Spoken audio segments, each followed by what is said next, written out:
안녕하세요. 오늘은 다항식의 연산 그 첫 번째에 대해서 강의를 해보도록 하겠습니다. 우선 첫 번째로 다항식의 기본적인 용어를 정리해 보도록 하겠어요. 우선 1번 항에 대한 설명 보도록 할게요. 항은 다항식을 구성하는 기본 단위입니다. 그러니까 다항식이라고 하는 것을 구성하는 하나하나의 단위가 있는데 그 단위를 우리는 항이라고 불러준다는 거예요. 그리고 그 단위는 수 또는 문자의 곱으로 이루어져 있다라고 나와 있죠. 이게 무슨 말인가 하니 예시로 이렇게 2x제곱 마이너스 3xy 더하기 1이라고 나와 있으면은 항은 2x제곱도 하나의 항이고요. 마이너스 3xy도 하나의 항이고 1도 하나의 항이라고 할 수 있다라는 얘기예요. 이렇게 숫자와 문자 또는 숫자로만 구성되어 있는 이런 경우를 항이라고 불러준다라는 거예요. 두 번째로 개수는 항에서 문자 이외의 부분을 의미합니다. 예를 들어서 여기 있는 개수를 제가 노란색으로 표현한다라고 하면은 여기 이 부분이 개수겠죠? 마찬가지로 이것도 개수라고 할 수 있을 것 같아요. 그래서 문자 이외의 부분을 우리는 개수라고 불러주겠다라는 거. 세 번째로 차수는 그럼 뭐냐? 우선은 항에서의 차수는요, 문자가 곱해진 개수를 의미하기 때문에 여기서 봤었던 2x제곱 이런 녀석 몇 차? 2차라고 할 수 있죠. 여기도 마찬가지로 몇 차? 2차라고 할 수 있다는 거예요. 왜? x로 문자 2번 곱해졌고 xy로 문자 2번 곱해져 있으니까요. 여기는 문자가 곱해져 있지 않으니까 차수가 없겠죠. 11차수는 그럼 뭐다? 가장 높은 항의 차수가 얼마인지 우리가 그 높은 항의 차수로 11차수를 결정한다는 거예요. 이 문제에서는 가장 높은 항이 2차항이기 때문에 차수가 2차라고 예시를 들어볼 수 있겠죠. 다음 상수항은 여기 나와 있는 것처럼 숫자로만 이루어진 항. 그래서 여기는 이 항을 뭐라고 불렀어요? 네, 안녕하세요. 오늘은 다항식의 연산 그 두 번째 내용을 보도록 하겠습니다. 이전 단원에서 다항식을 가지고 덧셈, 뺄셈, 곱셈 하는 것까지 배웠었죠? 이제 나눗셈 같은 경우는 다음 시간인 나머지 정리 시간에 조금 더 자세하게 설명할 거라서 그때 한 번에 묶어서 설명하려고 이번 다항식의 연산 단원에서 나눗셈은 설명하지 않을 거예요. 그래서 이제 곱셈을 가지고 전개하는 것까지는 배웠는데 이제 전개를 하는 거에서 조금이라도 더 쉽게 전개하는 방법이 없을까? 어떻게 하면 조금 더 전개를 편하게 할 수 있을까? 좀 더 효율적으로 할 수 있을까? 이 고민에서부터 나온 게 바로 곱셈 공식, 그리고 곱셈 공식의 변형이라고 할 수 있을 것 같아요. 우선은 여기 앞에 있는 이 5개 공식 있죠? 이 5개 공식은 우리가 중학교 때 이미 다 배운 공식들이어서 일단 간단하게 소개하고 넘어갈게요. a 더하기 b의 제곱은 a제곱 더하기 2ab 더하기 b제곱, a 빼기 b의 제곱은 a제곱 마이너스 2ab 더하기 b제곱, a 더하기 b에 a 빼기 b 한 거는 a제곱 빼기 b제곱과 같고, 또 여기에서 생각해보면은 이거 순서 바꿔서 a 빼기 b, a 더하기 b 이렇게 써도 문제가 없겠죠. 다음 x 더하기 a, x 더하기 b는 이렇게 전개된다라는 거, 그리고 ax 더하기 b, cx 더하기 d는 이렇게 전개된다라는 것까지 알아두시면 좋을 것 같아요. 혹시나 해서 하는 말이지만요, 이 공식 사실 여기에서 우리가 생각할 때 약간 이런 식의 생각이죠. 만약에 x 빼기 1에다가 x 플러스 2를 전개하라고 한다면 쌤 여기는 덧셈으로 되어 있는데 여기 뺄셈으로 되어 있습니다. 그럼 저는 뺄셈으로 되어 있는 공식을 배운 적이 없는데 어떻게 할까요? 라고 하실 수도 있거든요. 근데 이것이 어떻게 생각하면 된다? x 더하기 마이너스 1이다. 그리고 x 더하기 2다. 이렇게 생각해주면 좋을 것 같아요. 이렇게 생각해서 x제곱 더하기 2 마이너스 1의 x 더하기 2 곱하기 마이너스 1로 이렇게 전개하는 방법을 선택해주면 좋을 거라서요. 여기는 이 덧셈 공식만 나와 있더라도 뺄셈도 자연스럽게 성립하는 그런 내용이다라고 알아두시면 좋을 것 같아요. 어쨌거나 중학교까지 배웠던 우리 곱셈 공식 다시 한번 복습하고 이제부터 고등학교에서 배우는 공식이에요. 고등학교에서 배우는 공식을 보면은 a 더하기 b의 세제곱은 a 세제곱 더하기 3a제곱 b 더하기 3ab제곱 더하기 b 세제곱으로 나와있죠. 또 a 빼기 b의 세제곱은 a 세제곱 빼기 3a제곱 b 더하기 3ab제곱 빼기 b 세제곱이다. 각각 여기 풀만 다르고 여기 풀만 다르죠? 이렇게 세트 메뉴로 외워주면은 외우기가 쉬울 것 같아요. 다음 두 번째는요. a 더하기 b 더하기 c의 제곱은 a제곱, b제곱, c제곱 하나씩 두고 a, b, b, c, ca도 두 개씩 꼭 이렇게 두는 걸로 이렇게 얘는 따로 외워주시면 좋습니다. 다음 9번과 10번도 세트로 외우면 좋은데 여기가 플러스일 때는 여기 가운데 AB 쪽이 마이너스예요. 여기가 마이너스일 때는 가운데 AB 쪽이 플러스예요. 각각 그렇게 A세제곱 더하기 B세제곱, A세제곱 빼기 B세제곱으로 외워주시면 좋을 것 같아요. 그리고 가장 긴 공식 중 하나죠. 요거 둘을 곱해준 게 얼마가 나온다? A세제곱 더하기 B세제곱 더하기 C세제곱 빼기 3ABC가 나온다라는 거. 그리고 12번 A제곱 더하기 AB 더하기 B제곱 A제곱 빼기 AB 더하기 B제곱은 A4제곱 더하기 A제곱 B제곱 더하기 B4제곱이라고 나오는 마지막 공식까지 외워주시면 좋아요. 참고로 말씀드리자면 이 곱셈 공식은 1학년 때도 자주 쓰지만요. 2, 3학년 올라가도 자주 사용합니다. 굉장히 빈번하게 사용하게 되고 특히나 그런 공식들 골라보자라고 한다면 역시 누가 말해도 요 공식, 요 공식, 요 공식, 요 공식 4개 정말 많이 쓸 거고요. 얘네들도 많이 써요. 얘도 많이 쓰고요. 얘도 많이 씁니다. 그래서 1번부터 4번, 6번부터 10번까지는 올라가면서 또 쓸 수 있고 앞으로 계속 사용할 거기 때문에 특히 더 많이 외워두시면 좋아요. 특히 더. 알겠죠? 다음 곱셈 공식의 변형입니다. 여기는 곱셈 공식의 변형도 사실 어느 정도까지는 중학교 때 배웠을 거예요. 이렇게. 그렇죠? 그러면은 우리 여기서 나오는 a제곱 더하기 b제곱이 요거에서 a 뺀 거라는 거, 다음에 a 빼기 b의 제곱에서 2ab 더한 거라는 거 우리 알고 있죠? 알고 있는 거대로 배우면 해보면 될 거고, 다음 a 더하기 b의 제곱은 a 빼기 b의 제곱 더하기 4ab이다. a 빼기 b의 제곱은 a 더하기 b의 제곱 빼기 4ab이다 라고 나와 있는 거 이렇게 보면 되겠죠. 다음 세 번째부터 우리가 새롭게 배우게 되는 공식인데요. 요거 그리고 요거 마찬가지로 세트 메뉴로 외워두면 좋아요. 여기가 플러스면 여기가 마이너스, 여기가 마이너스면 여기가 플러스, 그리고 a 세제곱 플러스 b 세제곱 구할 때는 a 더하기 b를 가지고 만든다는 거, a 세제곱 빼기 b 세제곱을 만들 땐 a 빼기 b를 가지고 만든다는 거 세트 메뉴로 외워주면은 외우기 편하겠죠. 다음 이거 되게 당연한 공식이지 않습니까? 그러면은 이 당연한 공식에서 또 마찬가지로 하나만 더 도출해 볼게요. 하나만 더 도출해 본다면은 여기서 만약 내가 AB 더하기 BC 더하기 CA의 값을 물어봤다면 어떻게 하면 된다? 2분의 1에 A 더하기 B 더하기 C의 제곱에서 빼기 A제곱 더하기 B제곱 더하기 C제곱을 빼서 이렇게 나타냈다라고 따로 여기 공식 한 번 더 변형해서 써먹기도 좋을 것 같죠?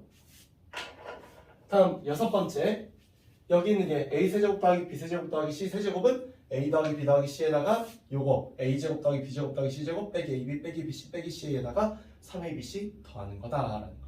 그리고 여기 있는 이 공식을 우리가 실제 문제에서 많이 보게 돼요. 어떻게? 이렇게.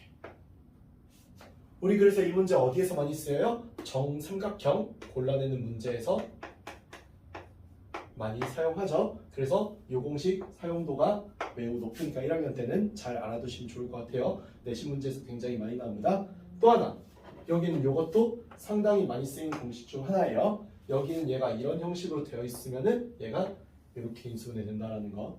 그리고 인수분해 되는 거와 별개로 이 공식으로도 표현할 수 있다라는 거 잘 알아두시면 좋겠죠. 여기 있는 이 공식은 제가 나중에 인수분해 단원 가서도 한 번 더 언급을 할 거예요. 상당히 중요한 공식 중 하나라서요. 알겠죠? 인수분해 공식 얘기할 때 한 번 더 그때 가서 언급하도록 하겠습니다.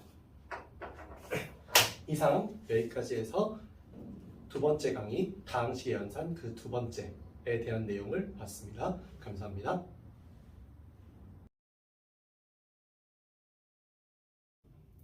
안녕하세요. 오늘은 항등식과 나눗셈에 대해서 나가보도록 하겠습니다. 지난 시간에 다항식의 연산 끝까지 다 나갔으니까 오늘부터는 이제 새롭게 항등식과 나머지 정리 쪽의 내용 나가보도록 할 거예요. 우선은 지난 시간에 다항식 연산에서 하지 못했던 나눗셈 보도록 하겠어요. 다항식 AX를 BX로 나눈 몫을 QX, 나머지를 RX라고 한다면 우리는 나눗셈을 이렇게 표현할 수 있다는 거예요. 나눗셈으로 표현한 식의 핵심은 뭐냐? 우리는 나눗셈을 더 이상 나눗셈으로 보는 게 아니라 어떤 것으로 보겠다? 하나의 곱셈으로 보겠다라는 것이 여기 있는 이 식이 갖는 아주 중요한 의미예요. 단 여기서 조심해야 되는 게 우리가 실제 나눗셈에서도 예를 들어서 5로 나눴다라고 하면 나머지는 0부터 4까지 나오죠. 여기도 똑같아요. bx로 나누면은 bx로 나눈 거에 대한 나머지는 반드시 차수가 어떻게 돼야 돼요? bx의 차수보다 낮게 나가야 돼요. 예를 들어 3차식으로 여기 있는 식을 나눴다라고 하면은 나머지는 2차 또는 1차 또는 상수로 나와야 된다는 얘기입니다. 그럼 실전 나눗셈을 어떻게 하고 또 어떻게 표현할 수 있는지를 생각해 볼게요. 실전 나눗셈은요. 여기 있는 이 식 2x 세제곱 빼기 2x제곱 더하기 4를 x제곱 빼기 2x로 나누겠다라고 했어요. 그러면은 2x 세제곱 빼기 2x제곱 더하기 4를 뭘로? 여기 있는 x제곱 마이너스 2x로 나눠볼게요. 나누려면은 여기 있는 이 차수를 하나씩 없애서 우리가 1창을 만들어주는 걸 목표로 할 거예요. 무슨 뜻이냐? 우리가 2x를 곱해주면은 2x 세제곱 빼기 4x 제곱이 돼서 이 둘을 빼주면 2x제곱 더하기 4가 되면서 원래 3차식이었던 식이 3차항이 없어지면서 2차식이 나오죠? 한 번만 더 해볼게요. 이거 플러스 2 하면은 2x제곱 마이너스 4x 해가지고 빼주면은 4x 더하기 4라고 나오죠. 그러면은 여기 위에 나오는 이게 뭐다? 몫이다. 여기 나온 얘가 뭐다? 나머지다 라고 할 수 있는 거예요. 따라서 우리는 이 식을 이렇게 쓸 수 있게 되죠. 2x 세제곱 빼기 2x제곱 더하기 4를 x제곱 마이너스 2x로 나눴을 때 몫이 얼마 나오고 2x 플러스 2로 나오고 나머지가 4x 더하기 4로 나온다라고 이렇게 쓸 수 있다라는 겁니다. 그래서 실제 나눗셈을 이렇게 한다는 것도 기억해 주시고 나눗셈의 결과로 식을 이렇게 아까 배운 대로 쓸 수 있다는 것을 이해해 주시면 될 것 같아요. 그 다음에 이제 조립제법에 대해서 배울 건데 이 조립제법이라고 하는 것은 아주 특별하게 다항식 px를요 x 빼기 a라고 하는 1차식으로 나눌 때에 사용하는 방법이에요. 여기 보이시는 이 4차식을 이 1차식으로 나눈다는 거 보이시죠? 그때 이제 어떻게 할 거냐? 여기서 개수를 전부 다 가지고 올 거예요. 4차항의 개수 1이고요. 3차항의 개수 없으니까 뭘로 쓸 거예요? 0으로 쓸 거예요. 2차항의 개수는 마이너스 2, 1차항의 개수는 1, 상수항의 개수는 마이너스 4로 이렇게 모든 개수를 다 가져올게요. 누구의? 나누어지는 식의 개수를 다 가져온 거예요. 가져오고 난 다음에 니은자 크게 그릴게요. 니은자 크게 그리고 이제 뭐 할 거다? 여기 있는 얘의 값을 0으로 만든 x값 찾아볼 거예요. 얼마죠? 마이너스 1이죠? 이걸 가지고서 이제 계산을 할 건데 1은 그대로 내려서 1로 만들 거예요. 그 다음에 여기는 마이너스 1과 1을 곱한 식을 여기에 써주고요. 다음 수에 써주고 이 둘을 더한 값을 써줄게요. 이 과정을 반복합니다. 곱하면 1, 더하면 마이너스 1, 곱하면 1, 더하면 2, 곱하면 마이너스 2, 더하면은 마이너스 6이 나오고 여기에 작은 니은자는 딱 그려줄게요. 그럼 이게 어떻게 되느냐? 우리는 여기 있는 여기 이 부분 있죠? 이게 뭐가 된다? 몫의 배열이 된다. 그리고 얘가 뭐다? 나머지다 라고 할 수 있어요. 무슨 말인고 하니 이 식을 얘로 나눈 몫은 얼마가 된다는 거예요? x 세제곱 빼기 x제곱 빼기 x 더하기가 몫이 될 거고요. 나머지가 얼마가 된다는 얘기? 마이너스 6이 된다는 얘기예요. 이런 계산 방법을 뭐라고 한다? 조립제법이라고 한다. 이 조립제법은 참 쉽고 편리한 데에 반해서 유일한 단점이 반드시 x 빼기 a로 나눌 때에만 정확하게 쓸 수 있다는 것 때문에 이거 이외의 식들은 전부 다 나눗셈으로 해주는 게 중요합니다. 이런 식이 아닌데 이런 식인데 이런 거를 조립제법으로 잘못 나누게 되면은 자칫 잘못하면 틀릴 수 있기 때문에 또 아예 성립이 안 될 수 있기 때문에 조심하셔야 돼요. 다음에 항등식에 대한 얘기 해볼게요. 항등식이라고 하는 것은요, 정의 자체가 특정한 문자에 대해서 항상 성립하는 등식을 항등식이라고 했어요. 표현을 살펴보면은 임의 실수 k에 대해서 항등식이 있다라고 이렇게 표현하기도 하고요. 또 실수 x에 대해서 관계없이라고 하기도 합니다. 두 표현법 다 매우 중요한 거니까 잘 기억해두면 좋겠어요. 이런 표현이 나오면 뭐라고 할 수 있다? 우리는 이 식을 항등식이라고 할 수 있다라는 거예요. 그 다음에 미정계수법이라고 하는 게 있는데요. 항등식의 성질을 이용해서 푸는 방식이에요. 이 미정계수법이라는 건요, 계수가 미지수인 것을 구하는 방법입니다. 방법은 크게 두 가지가 있는데 첫 번째가 계수 비교법이 있어요. 이 계수 비교법은 뭐다? 동류항의 계수끼리 비교하는 겁니다. 예를 들어서 x제곱의 계수는 x제곱의 계수와 항상 같아야 하기 때문에 이 계수끼리 비교하면 미정계수를 구할 수 있다는 뜻이죠. 다음 수치대입법도 있는데 이 수치대입법은 적당한 수를 대입해서 이 식이 항등식인 점을 이용해서 아무 수나 막 대입해도 되거든요. 그래서 적절한 수를 대입해서 여기 있는 식을 구하는 방법, 항등식임을 구하는 방법, 또 미정계수를 구하는 방법을 수치대입법이라고 불러줍니다. 이상 여기까지 해서 오늘은 세 번째 내용 항등식과 나눗셈에 대해서 배워봤습니다. 다음 시간은 나머지 정리와 인수 정리에 대해서 배울 거고 미정계수법에 대해서 조금 더 자세하게 설명하도록 하겠습니다. 감사합니다.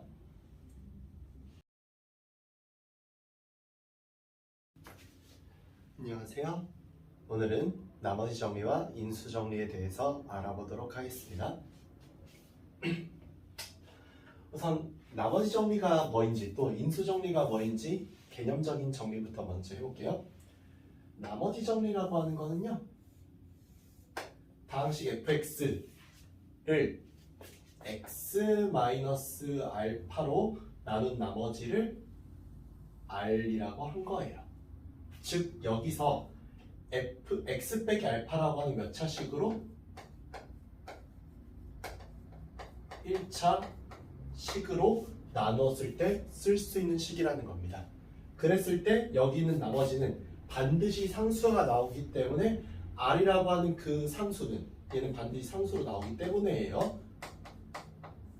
그 나머지 상수는 f 알파가 된다라는 거죠. 이 f 알파는 어떻게 구한 거다? 여기 있는 얘가 얼마가 되는가? 얘가 0이 되는 값을 여기다 대입해서 구한 거다라는 거예요. 이거 똑같아요. 그래서 ax 플러스 b로 나눈 나머지를 r이라고 하더라도 여전히 얘는 1차식이고요. 얘는 여전히 그래서 상수고요. 그리고 얘가 언제가 되는 대로 0이 되는 대로 대입해가지고 구하는 건 똑같아요. 이 나머지 정리가 조심해야 되는 게 한 가지 있다면은 이 주의할 점이라는 게 이래서 제가 말하는 건데, 우리 나머지 정리라는 게 어려운 정말 여러 가지 이유가 있겠습니다만 가장 큰 이유가 여기서 배우는 거는 보시는 바와 같이 1차식의 나눗셈밖에 없어요. 아니 1차식을 나누는 법밖에 안 배웠는데 문제에서는 갑자기 왜 2차식을 나누는 걸 물어보냐, 2차식 또는 3차식 이런 거 나누는 걸 왜 물어보냐, 그리고 물어보면 나보고 어떻게 풀라는 거냐 라고 할 수 있는데, 이거 이 주의할 점이라는 게 그래서 하는 거예요. 나머지 정리는요 무조건적으로 좋은 식도 아니고요, 물론 그렇다고 나쁜 식도 아니지만 무조건적으로 다 풀 수 있는 식도 아니에요. 그러니까 되게 제한적으로 1차식에서만 쓸 수 있는 내용입니다.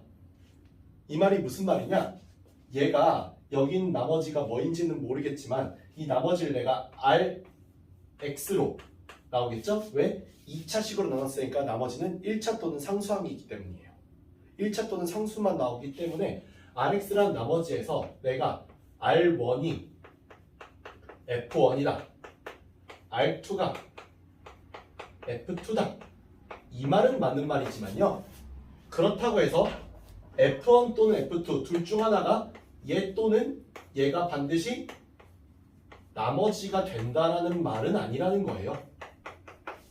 그러니까 나머지 정리에서 조심해야 되는 거는요. 내가 나머지 정리를 배웠다고 해서 대입만 그냥 덜컹덜컹 한다고 해서 그냥 쓱 대입만 한다고 해서 뭐가 되진 않는다는 거죠. 의미를 아는 게 중요한 건데 이 일이 왜 생긴 거냐? 우리 2차식으로 나누면은요. 나머지 정리를 못 쓴다는 것 때문에 생긴 거예요. 왜? 우리 2차식으로 나눌 때는 앞에 우리 수업에서 배웠던 일반적인 이 나눗셈식 쓰는 거 얘를 예로 나누면 몫이 어떤 QX로 나오는데 그 몫은 나도 몰라요. 그냥 QX라고 써놓는 거야. 그리고 나머지를 RX라고 이렇게 쓰는 게 맞는 거다라는 거죠. 왜?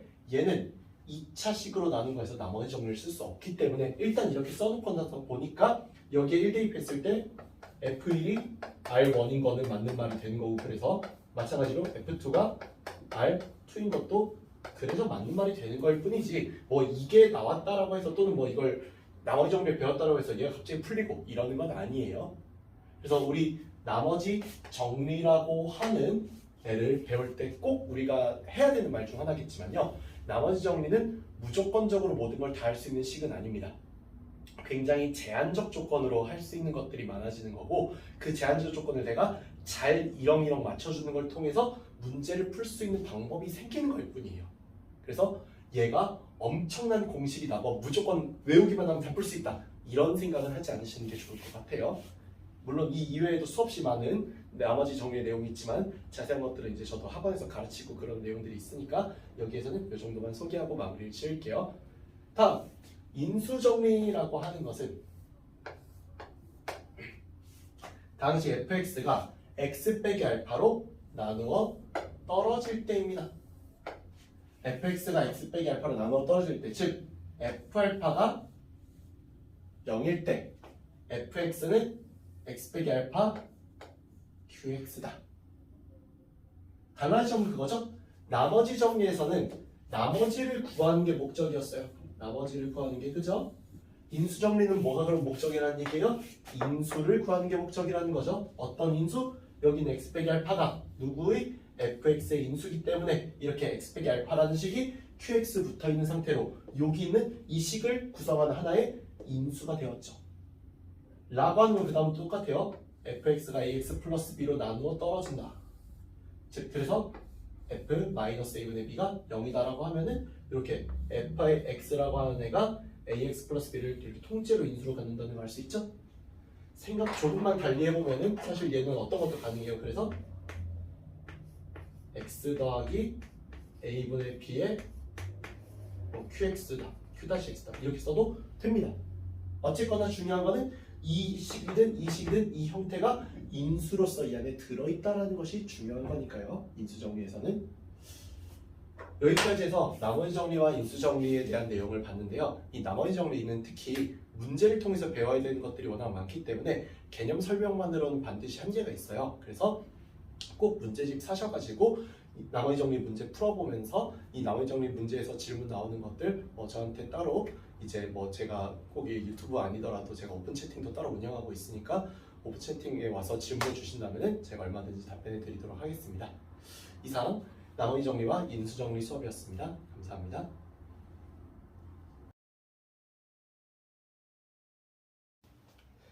안녕하세요. 오늘은 인수분해에 대해서 강의해 보도록 하겠습니다. 우선 인수분해 정의가 뭔지 정의부터 보도록 할게요.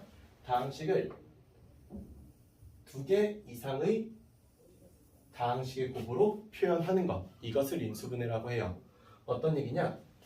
A라고 하는 두 다항식에서 두 개의 항에서 A라고 하는 공통 인수를 우리가 볼 수 있었죠?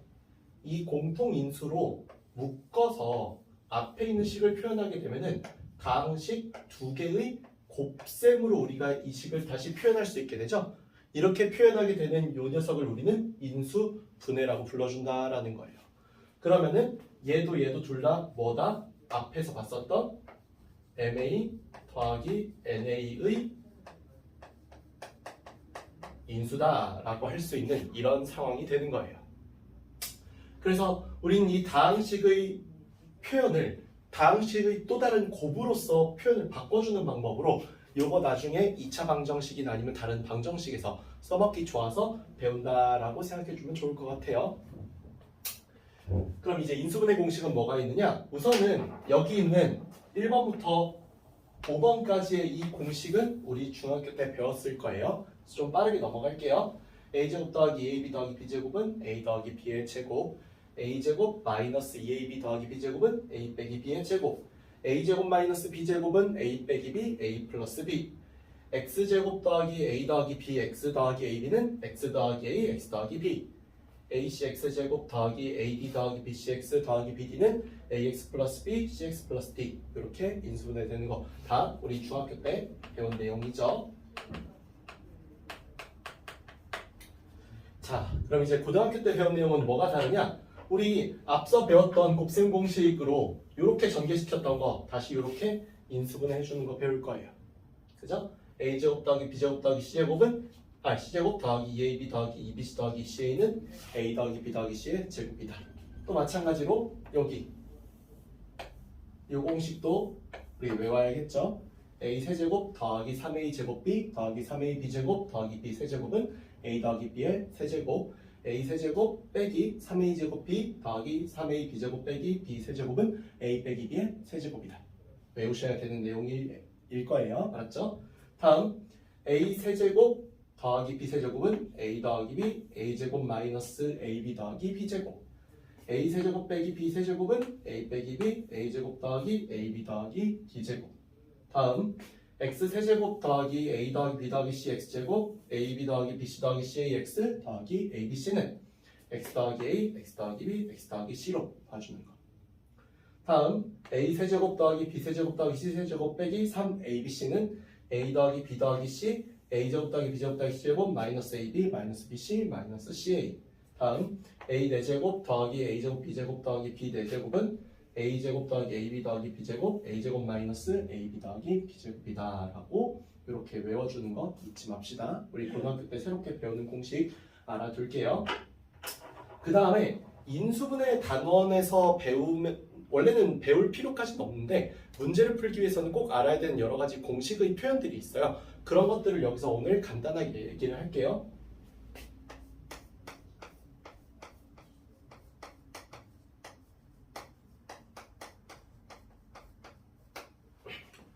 우리가 문제를 보다 보면 이런 표현 많이 보게 될 거예요.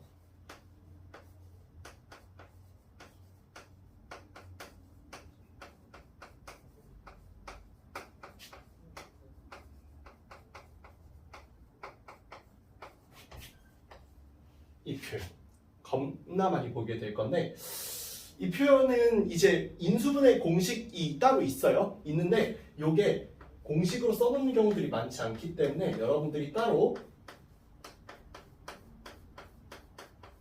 외워주실 필요가 있는 공식입니다. 또 마찬가지로 어떻게 볼 수도 있어요. 이거는 인수분해 공식은 아니긴 하지만 지금 제가 쓰는 건 그래도 외워두면은 꽤 쓸모가 있는 식이다라는 거. 또 마찬가지로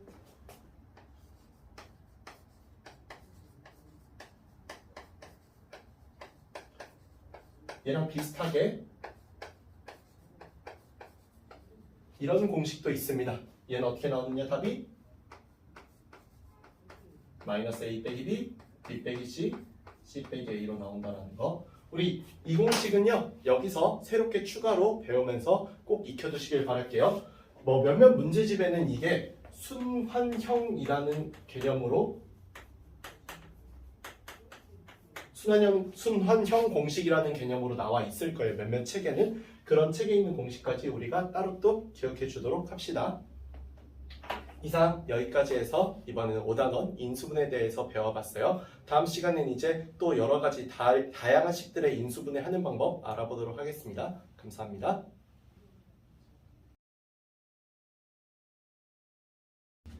안녕하세요. 오늘은 여러 가지 인수분해에 대해서 배워보도록 하겠습니다. 우선 첫 번째 문제, 공통 부분이 있는 인수분해라고 하는 거 보도록 할게요.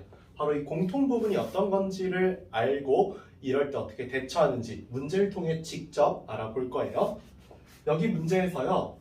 여기 있는 이 항이랑 이 항, 그리고 여기 있는 이 항이랑 이 항을 색깔끼리 같이 곱해가지고 식을 나타내 볼게요. 그러면은 이 식이 어떻게 전개가 되냐면 빨간색끼리 곱한 거는 x제곱 마이너스 5x 플러스 6이라고 전개가 되겠죠. 그 다음에 파란색끼리 곱한 거는 x제곱 마이너스 5x 더하기 4라고 전개가 될 거예요. 뒤에 빼기 24가 있었고요. 그래서 각각 앞에 있는 얘가 빨간색끼리 곱한 결과, 뒤에 있는 얘가 파란색끼리 곱한 결과인 거죠.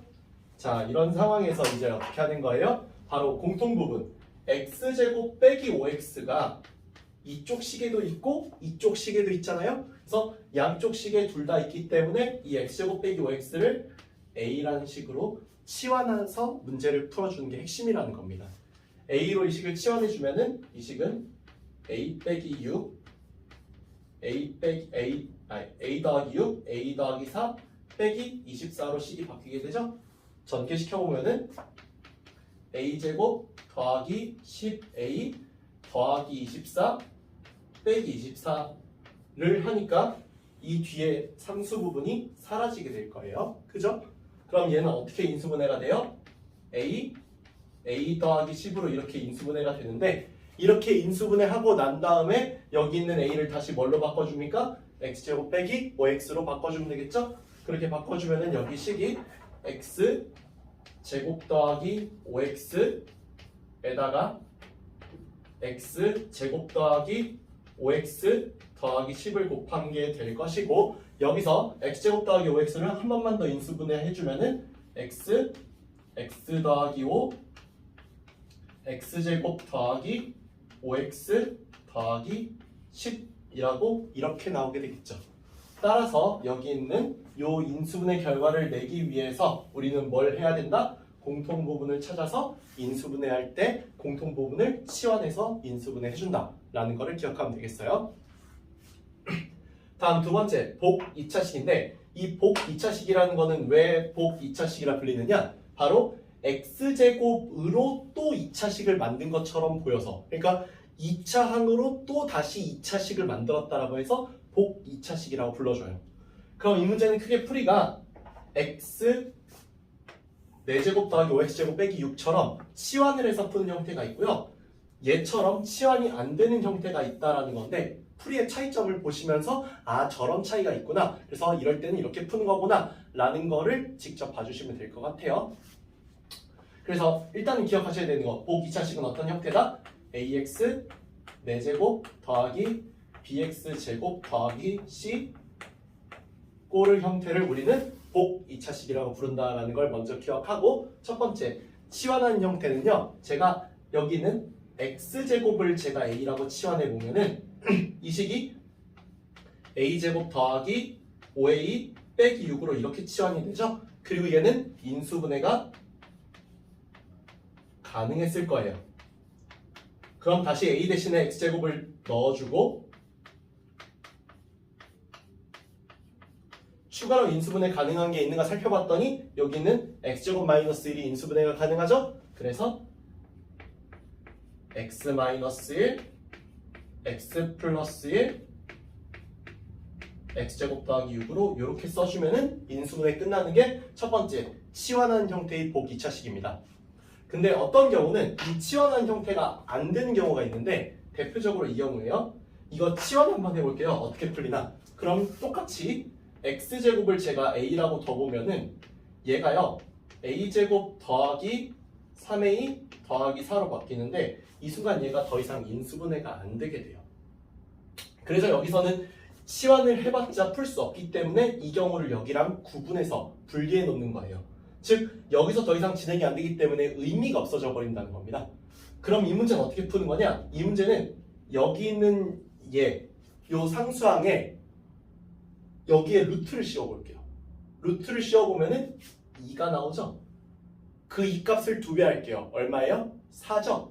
요 가운데 있는 요 x제곱의 항을요, 둘 중 하나예요. 이건 무조건 언제나 모든 문제가 다 여기에 루트 씌운 거에 2배한 값으로 식을 만들어야 돼요. 무슨 말이냐? x 4제곱 더하기 4x제곱 더하기 4로 만들거나 또는 x 4제곱 빼기 4x제곱 더하기 4로 만들어야 돼요. 둘 중 하나의 형태로 만들고 나면은 이 만든 형태 때문에 얘와 얘가 식이 같아지려면은 마이너스 x제곱이 뒤에 필요했겠죠? 얘 같은 경우는 얘랑 얘랑 식이 같아지려면 더하기 7x제곱이 필요했겠죠? 바로 여기에서 이 꼴 a제곱 빼기 b제곱 꼴로 될 수 있는 경우를 선택해서 인수분해 주시면 된다는 겁니다. 그럼 얘 같은 경우는 어때요? 얘는 a제곱 빼기 b제곱, 그러니까 여기가 완전 제곱식이 되고 빼기 b제곱의 형태를 띌 수 있지만 얘는 어떻습니까? 얘는 얘까지는 a제곱이 되는데 얘가 빼기 b제곱의 형태가 안 되게 되죠? 그래서 이 경우는 얘가 탈락이 되는 거예요. 얘만이 맞는 답이 된다는 겁니다. 그래서 그런 이유로 여기 이 경우를 탈락시키고 나면은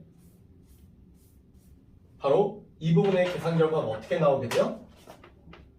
얘가 x제곱 더하기 2의 전체 제곱 빼기 x의 제곱이니까 요거가 합차 공식에 의해서 x제곱 더하기 2의 더하기 x인 거 한 번, x제곱 더하기 2의 빼기 x인 거 한 번으로 이렇게 계산이 되죠? 이렇게 계산되는 것을 우리가 뭐라 불러준다? a제곱 빼기 b제곱의 꼴이라고 불러준다라는 거예요. 다음 세 번째, 문자가 여러 개인 인수분해입니다. 문자가 여러 개인 식은 그럼 어떻게 하는 거냐? 문자가 여러 개인 식은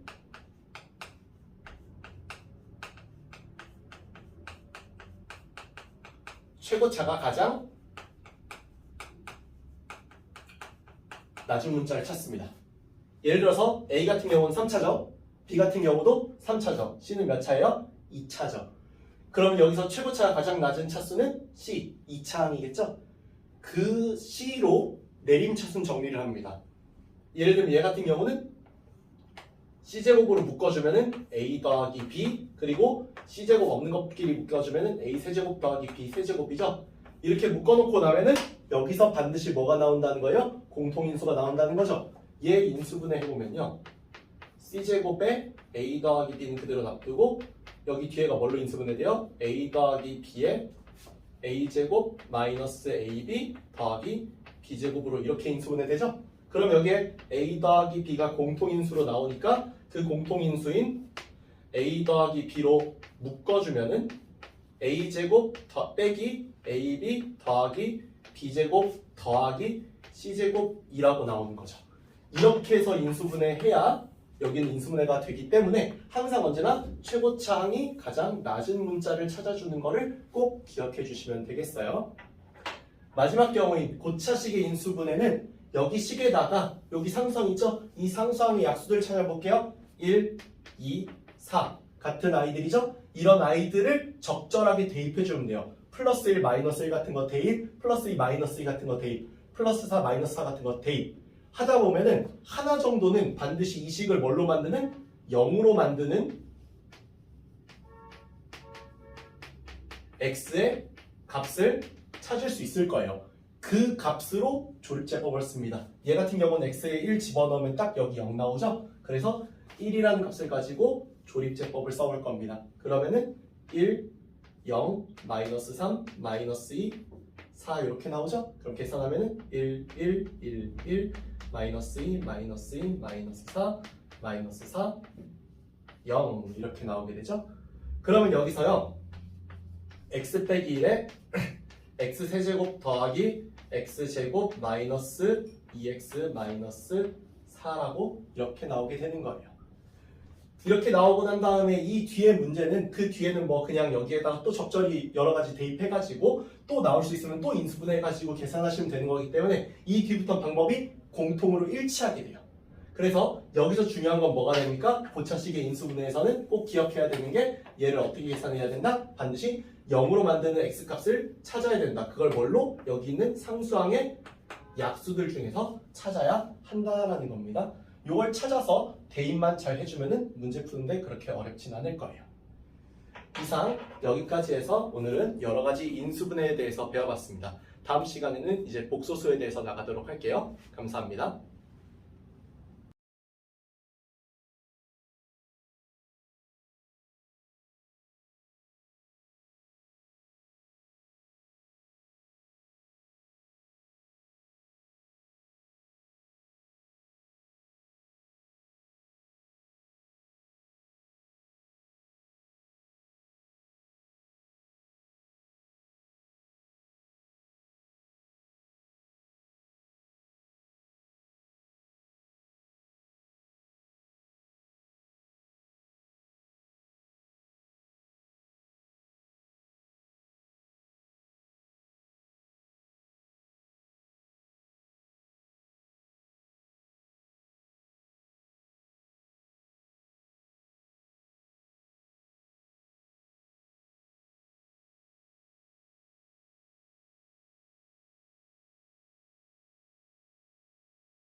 안녕하세요. 오늘은 복소수의 연산에 대해서 배워보도록 하겠습니다.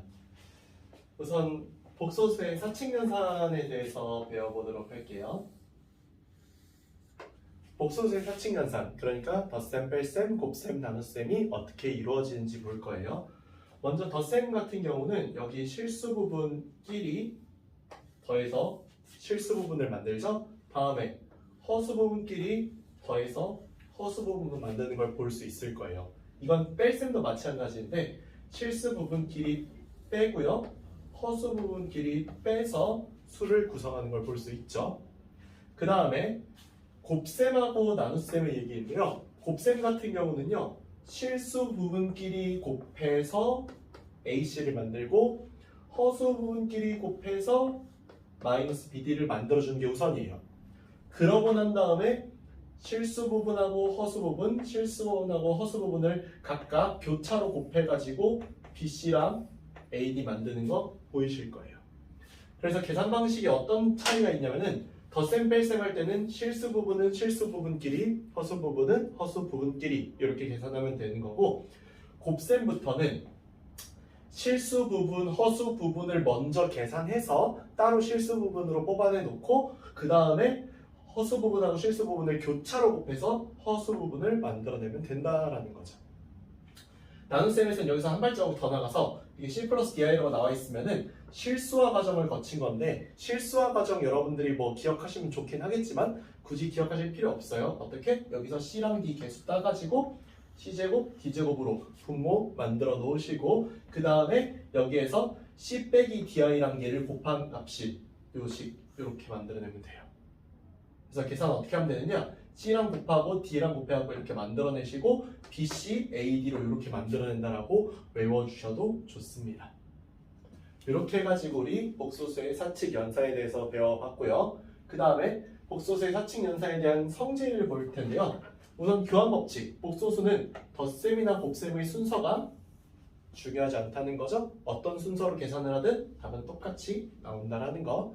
다음 결합법칙, 어떤 계산을 먼저 해도 상관이 없다라는 겁니다. 그거는 곱셈도 마찬가지죠. 특정한 계산을 먼저 한다고 해서 여기 있는 계산 값이 달라지거나 하진 않는다는 거예요. 즉 교환법칙과 결합법칙의 차이는요. 교환법칙은 Z1이 더해지는 위치에 상관이 없다라는 것이고 결합법칙은 Z1이 더해지는 순서에 상관이 없다라는 거예요. 다음 분배법칙은 이렇게 곱해져 있는 거 이렇게 분배해서 따로 계산해도 된다. 또는 반대로 따로 계산되어 있는 거를 합쳐도 된다라는 것으로 받아들여주면 좋겠습니다. 다음 켤레복소수의 연산 성질인데 이게 실제 문제에서 제일 많이 쓰이는 애 중 하나죠. 실전 문제에서 굉장히 많이 쓰이는 문제인데 켤레복소수는요. 무조건 덧셈과 곱셈은 반드시 실수의 값을 만들어낸다는 걸 알아두시면 좋아요. 그 다음에 뺄셈이 조금 관건인데 이렇게 만들어진 게 순허수이거나 또는 아예 0일 수도 있기 때문에 여기서 실제로 많이 나오는 말 중 하나입니다. Z 빼기 Z반은 반드시 순허수가 된다 라는 이런 말 무조건 틀린 말이에요. 얼핏 보기엔 맞는 말 같아 보이지만 B가 0이 돼버리면 0이 나와버리기 때문에 B가 0이 아니라는 가정하에서만 순허수라는 말이 무조건 맞는 말이 되는 거예요. 그래서 순허수 또는 0이 나올 수 있다는 거 우리 이거 진입한정 문제, 기억니은 디귿 문제에서 많이 써먹는 장치 중 하나입니다. 마지막 네 번째로 서로 같은 복소수, 복소수의 상등, 복소수가 서로 같을 조건, 뭐 여러 가지 이름으로 단원이 불려요. 그랬을 때 A 더하기 BI가 0이다라고 한다면은 얘는 실수 부분도 0이고 허수 부분도 0이다 라는 뜻이고요. 두 개의 복소수가 서로 같다라고 했으면은 실수 부분은 실수 부분끼리 같아야 하고 허수 부분은 허수 부분끼리 같아야 한다라는 내용 되겠습니다. 이상 여기까지 해서 오늘 복소수의 연산에 대해서 알아봤고요. 다음 시간에는 i의 거듭 제곱을 통해서 우리가 외워야 할 복소수에 대해서 배워보도록 하겠습니다. 감사합니다.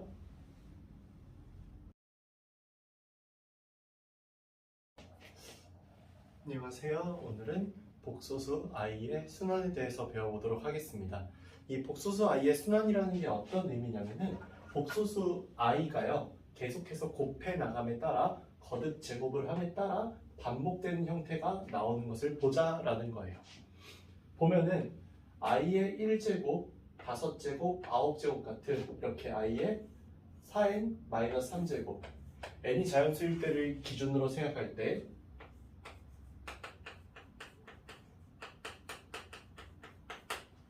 1제곱, 5제곱, 9제곱 같은 이 모든 값들은 계속 i라는 값만 나온다는 겁니다. 여기에 이 거듭제곱 차수가 올라감에도 계속 그 값은 i라는 값으로만 등장한다라는 거죠. 그 다음에 i의 제곱, 6제곱, 10제곱들은 전부 다 마이너스 1이라는 값을 가져서 이 역시도 표현해보면은 i의 4n-2제곱이 마이너스 1이다 라는 걸 확인할 수 있고요. 또 마찬가지로 i의 세제곱, 7제곱, 11제곱도 전부 다 i의 4n-1제곱으로서 마이너스 1이라는 값을 갖게 되고 i의 4제곱, 8제곱, 12제곱은 전부 다 4n제곱의 형태로서 1이라는 값을 갖게 된다라는 것으로서 이 복소수 i는요 어떻게 순환을 갖냐, i 값에서 마이너스 1로 넘어가고 마이너스 i가 되고 1로 넘어가고 다시 i로 돌아오는 이렇게 순환하는 구조를 갖는다는 거예요. 뭐에 따라서? 거듭제곱을 함에 따라서요. 이거는 마이너스 i에서도 마찬가지인데 마이너스 i가 여기처럼 1, 5, 9 이렇게 나오는 것처럼 한 번, 세 번, 한 번, 5번, 9번, 13번 이런 식으로 곱하면은 무조건 다 마이너스 i라는 값으로 나오더라라는 거예요. 마찬가지로 i의 4n-2제곱은 마이너스 1, i의 4n-1제곱은 i의 4n제곱은 1이라고 하는 것으로서 얘는 어떻게 규칙이 된다? 마이너스 i에서 한 번 더 곱하면은 마이너스 1이 나오고 한 번 더 곱하면은 i가 나오고 한 번 더 곱하면 1이 나오고 한 번 더 곱하면 다시 마이너스 i가 나오고 이렇게 반복되는 구조를 갖는다는 거예요. 그래서 결국 여기서 알아보고자 했던 건 무엇이냐? 나 어떤 i의 n제곱 또는 마이너스 i의 n제곱의 값은 크게 네 가지로만 말할 수 있다는 거죠. i, 마이너스 1, 마이너스 i, 1 또는 여기처럼 마이너스 i, 마이너스 1, i, 1 이렇게 네 가지 값 중 한 가지 값으로만 계속 돌아가면서 순환하면서 나오는 것을 여기서 배우게 되겠습니다. 그 다음 두 번째로 우리가 외워둬야 할 복소수들이 있는데 이 외워둬야 할 복소수들의 특징은 플러스 또는 마이너스 i와 관련이 있는 복소수들이에요. 예를 들어 여기 있는 1-i분의 1 플러스 i는요 이 자체가 i라는 값과 같은 값입니다. 그러면은 내가 문제를 예를 들어서 이렇게 1-i분의 1 플러스 i의 15제곱이다 만약 이렇게 나왔다라고 한다면 얘는 사실상 i의 15제곱과 같다라는 거죠. i의 15제곱이면은 이쪽 4n-1쪽이기 때문에 마이너스 i라고 나오더라 라는 거죠. 이렇게 계산할 때 쓰기 위해서 이 복소수를 외워줄 필요가 있더라 라는 거예요. 그래서 우리가 외워둬야 되는 거 1-i분의 1 플러스 i가 i고요. 다음 루트 2분의 1 플러스 i는 제곱하면 i가 나옵니다. 세 번째로 마이너스 i분의 1도 i라고 나오고요. 똑같이 마이너스 i 쪽에도 그러한 복소수들이 있는데 1 플러스 i분의 1 마이너스 i가 뭘로 나온다? 마이너스 i로 나온다. 그 다음에 루트 2분의 1 마이너스 i의 제곱이 마이너스 i로 나온다. 마지막으로 i분의 1은 마이너스 i라고 나온다. 그래서 여기 i 쪽의 내용과 마이너스 i 쪽의 내용 각각 구분해서 따로 외워주시면은 이쪽은 i에서 나올 녀석, 여기는 마이너스 i에서 나올 녀석이라고 따로 구분해서 외워주면은 여기 문제에 이쪽에서 한 번 더 적용해서 사용할 수 있기 때문에 여러분들이 문제집에서 보게 되는 웬만한 문제 다 푸실 수 있을 거예요.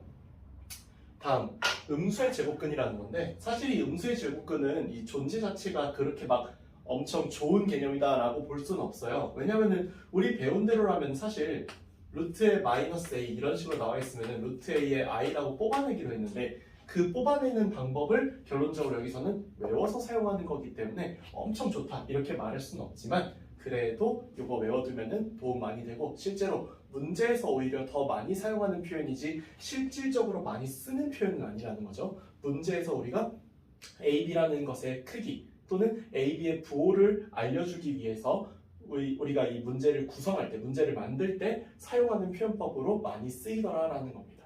그래서 뭐냐?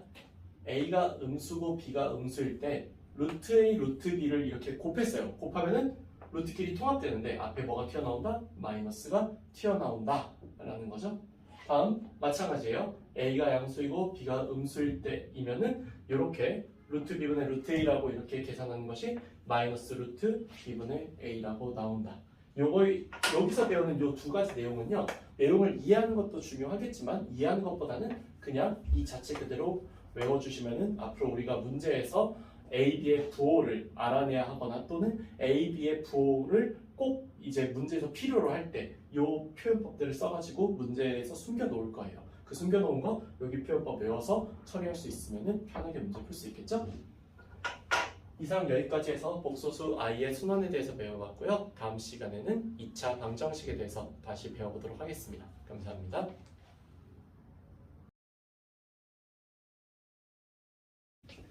안녕하세요. 오늘은 2차 방정식과 판별식에 대해서 배워보도록 하겠습니다. 우선은 1차 방정식을 먼저 배우게 될 건데 2차 방정식 단원에서 갑자기 웬 1차 방정식인가 라고 할 수도 있겠지만요. 실전에서 보면은 1차 방정식 문제 꽤 많이 나오고요. 특히 절대값 붙어서 많이 나오니까 잘 알아두시는 게 중요해요.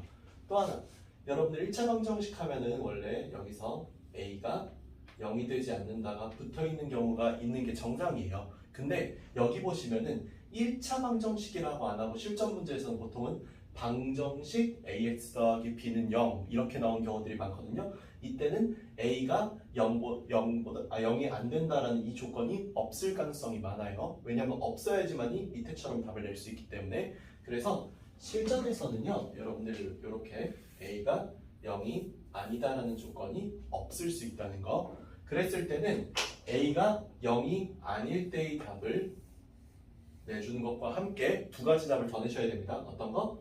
해가 없다. 이때는 언제나 이렇게 a가 0이고 b가 0이 아닐 때. 실제로 a가 0이 되면은 여기 0x가 되는데 b가 0이 아니기 때문에 x에 뭘 집어넣어도 0이 아닌 b와 0이 같다라고 하는 말도 안 되는 식이 등장하게 되거든요. 그래서 이때는 반드시 해가 없다가 맞는 표현이에요. 두 번째, 해가 모든 실수일 수도 있습니다. 해가 모든 실수일 수 있는데 이때는 언제나 a가 0이고 b가 0일 때다. 이렇게 알아두시면 되겠고요.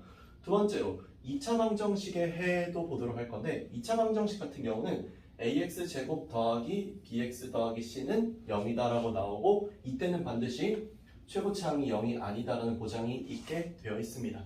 물론 우리 같은 경우는 여기 a가 1인 경우를 가장 많이 보긴 하죠.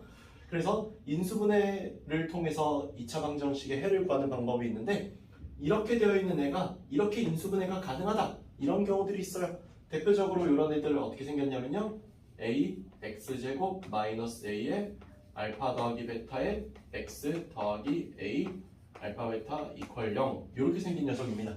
그럼 얘가 이렇게 인수분해가 되는데 이렇게 인수분해 되면은 인수분해 결과 바탕으로 a는 0이 안 되니까 x 빼기 알파가 0이 되거나 또는 x 빼기 베타가 0이 돼야 여기는 이퀄 0이라는 식이 만족하겠죠? 그래서 x가 알파 또는 x가 베타라고 이렇게 답을 내주시면 되겠다라는 거.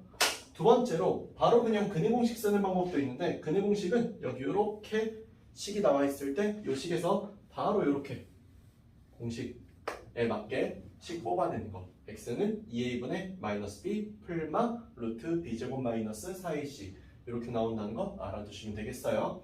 세 번째, 짝수분해 공식이라고 하는 게 있는데 여기 가운데 b 부분 있죠. 아까와 다르게 여기는 그냥 b라고 나와 있는데 얘는 짝수로 나와 있는 때가 있습니다. 이렇게 짝수로 나와 있으면은 x는 a분의 마이너스 b 다시 풀마 루트 b 다시 제곱 마이너스 ac라고 답을 내주는 거. 그리고 뭐 팁이라면 팁인데 여기서 뿐만이 아니라 여기 모든 경우에서 다 그래요.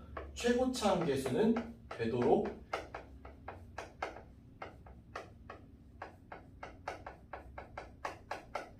1로 두고 푸는 게 가장 베스트입니다. 그러나 최고차항의 기술 1로 못 두는 여러 경우들이 있는데 바로 뭐냐? 여기에서 ABC, 그러니까 여기 있는 ABC죠? 여기 있는 ABC가 전부 다 정수로 나오도록 하고 계산하는 게 계산이 편한 경우들이 많아요. 인수분해를 하든 아니면은 여기처럼 근해 공식을 쓰든 어쨌거나 ABC를 전부 다 정수로 두고 웬만하면 풀려고 여러분들이 문제를 잘 양변에다가 적당한 수를 잘 곱해가지고 ABC를 정수로 만들어주는 거 상당히 중요하겠습니다. 알겠죠?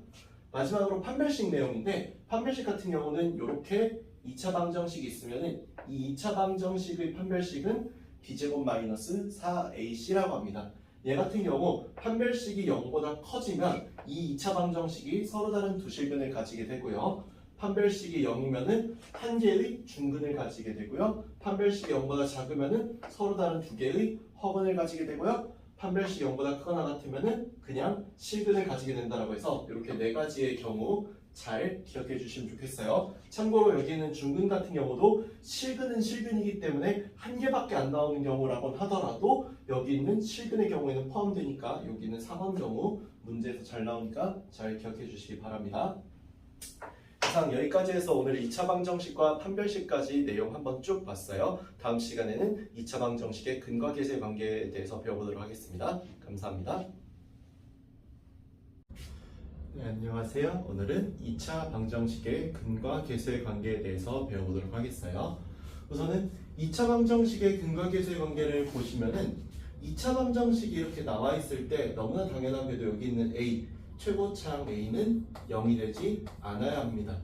그리고 여기 있는 두 근이 알파, 베타로 나온다는 말에서 이 두 근은요 실근이어도 되고 허근이어도 되는 그냥 실근 허근 상관없이 모든 근에 대해서 쓸 수 있는 내용이라는 게 여기서 중요해요.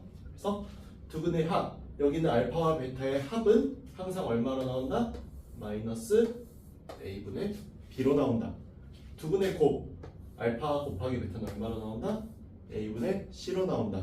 그리고 두 근의 차, 둘을 뺀 것은 얼마로 나온다? 절대값 A분의 루트 B제곱 빼기 4AC로 나온다.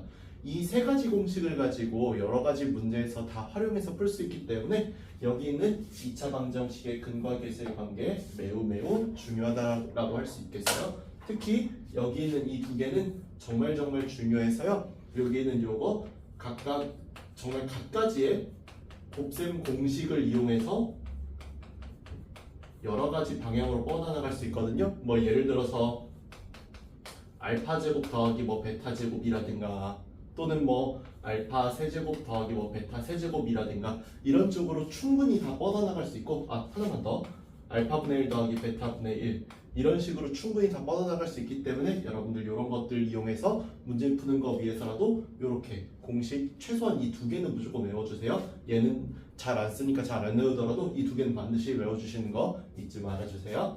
다음 두 근이 주어진 경우 2차 방정식을 만들 거예요.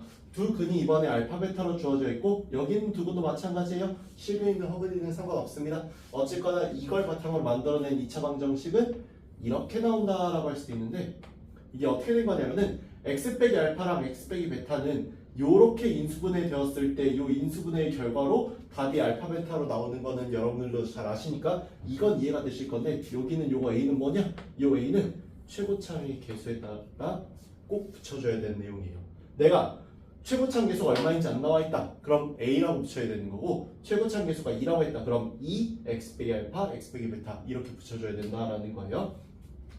다음 2차식의 인수분해인데 이렇게 되어 있는 2차 방정식이 두 근이 알파랑 베타라고 했어요. 그럼 이렇게 알파랑 베타라는 두 근으로 나와 있으면은 이렇게 되어 있는 이 2차식을 이렇게 인수분해할 수 있게 된다라는 거죠. 위에랑 같은 근거니까 이 두 개는 같은 내용으로 외워주시면 좋아요. 다음에 켤레근에 대한 내용입니다. 이 켤레근이라는 거는 두 근의 관계가 어떤 관계냐? 가운데에 보호한다는 이런 근과 이런 근, 이런 두 개 사이의 관계 또는 이런 근과 이런 근처럼 이 두 개 사이의 관계를 우리는 켤레근이라 불러준다는 거예요. 그래서 켤레근이라는 개념 자체가 가운데 보호만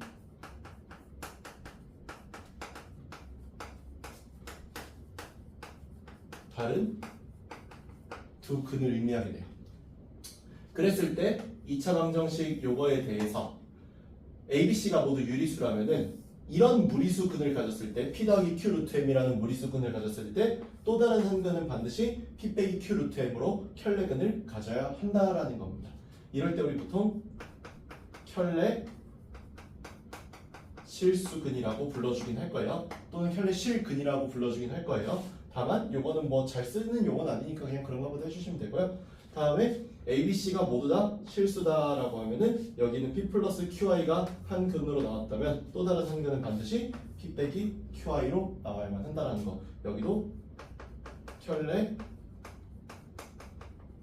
복소수 근으로 불리긴 하는데 뭐 이건 알아두면 몰라도 그만인 내용이니까 이렇게 나온다는 거 잘 알아주실게요. 그래서 다시 한번 강조합니다만 두근의 합공식이랑 두근의 곱공식 이거 반드시 기억해 주시고 또 어떤 거 기억해 주신다? 이렇게 2차 방정식 작성하는 방법 이렇게 기억해 주신다. 또 뭐 또 기억해 주신다? 여기 켤레근 내용 기억해 주신다. 물론 이것도 당연히 중요하니까 이거 되면 자동적으로 되는 거니까 잘 알아두실게요. 이상 여기까지 해서 2차 방정식의 근거계수의 관계에 대해서 배워봤고 다음 시간에는 이차함수에 대해서 배워보도록 하겠습니다. 감사합니다.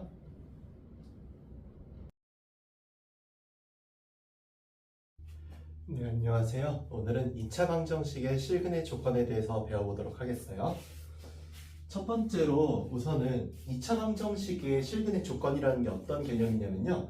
실근 자체가 나오는 건 정해져 있는데 부호에 따라서 계수의 조건이 달라지는 경우 또는 근 자체가 특정한 값보다 크다 작다를 따지는 근의 분리 두 가지의 내용이 있다라고 할 수 있겠어요. 첫 번째로 실근의 부호부터 볼게요. 2차 방정식이 있었는데요. 2차 방정식 AX제곱 더하기 BX 더하기 C는 0의 두근이 알파와 베타라고 했어요. 그리고 이 2차 방정식의 판별식이 D로 B제곱 마이너스 4AC로 나와 있고 두근의 합이 마이너스 A분의 B, 두근의 곱이 A분의 C라고 나와 있을 때 두근이 모두 양수일 때, 음수일 때, 서로 다른 부호일 때를 나눠서 볼 거예요. 두근이 모두 양수라면요 판별식이 0보다 크거나 같아야 하고요. 그 다음에 두근의 합이 0보다 커야 하고요. 두근의 곱이 0보다 커야 한다라고 하는 세 가지의 조건으로서 두근이 모두 양수인 것을 확인해 볼 수 있을 거예요. 만약 두근이 모두 음수라면은 1번하고 비슷한데요. 판별식이 0보다 크거나 같고요. 두근의 합은 음수이고 두근의 곱은 똑같이 양수인 것으로 판단을 할 거예요. 두근이 서로 다른 부호라면은 그냥 두근의 곱만 음수인 걸 확인하면 돼요. 왜냐하면은 판별식이 0보다 크다인 것이 자동 성립이 돼서 그래요, 이게. 그리고 세부 조건에 따라 나뉘게 되는데 두근이 서로 다른 부호이기 때문에 하나는 양의 실근, 하나는 음의 실근일 거예요. 그래서 음의 실근의 절대값이 양의 실근의 절대값과 같은 경우라면은 두근의 합은 0으로 나오고 두근의 곱은 0보다 작다고 나오겠죠. 만약에 음의 실근의 절대값이 양의 실근의 절대값보다 크다. 단적인 예시로 마이너스 2가 음의 실근, 1이 양의 실근이면 돼요. 이런 경우라면은 두근의 합은 0보다 작고 두근의 곱도 0보다 작은 경우가 나오게 되고요. 다음에 음의 실근과 양의 실근이 이번엔 반대로 양의 실근 쪽이 절대값적으로 커요. 단적인 예시로 마이너스 1부터 2 이런 식으로 하나는 마이너스 1, 하나는 2로 나오는 이런 경우라면 두근의 합은 양수이고 두근의 곱은 음수라는 거 확인할 수 있을 겁니다. 그 다음에요. 또 다른 경우 중 하나로 이번엔 근의 분리라는 개념을 볼 건데요. 이 근의 분리라고 하는 개념 자체는요. 똑같이 2차 방정식인데 이 2차 방정식의 두근은 알파 베타로 나와요. 판별식 똑같이 B제곱 마이너스 4AC로 나오고 여기는 2차 방정식의 이 앞에 다항식 부분을 함수로서 이렇게 잡은 거예요. 2차 함수로서. 이 2차 함수에서 최고차항 계수는 양수로 잡을 거예요.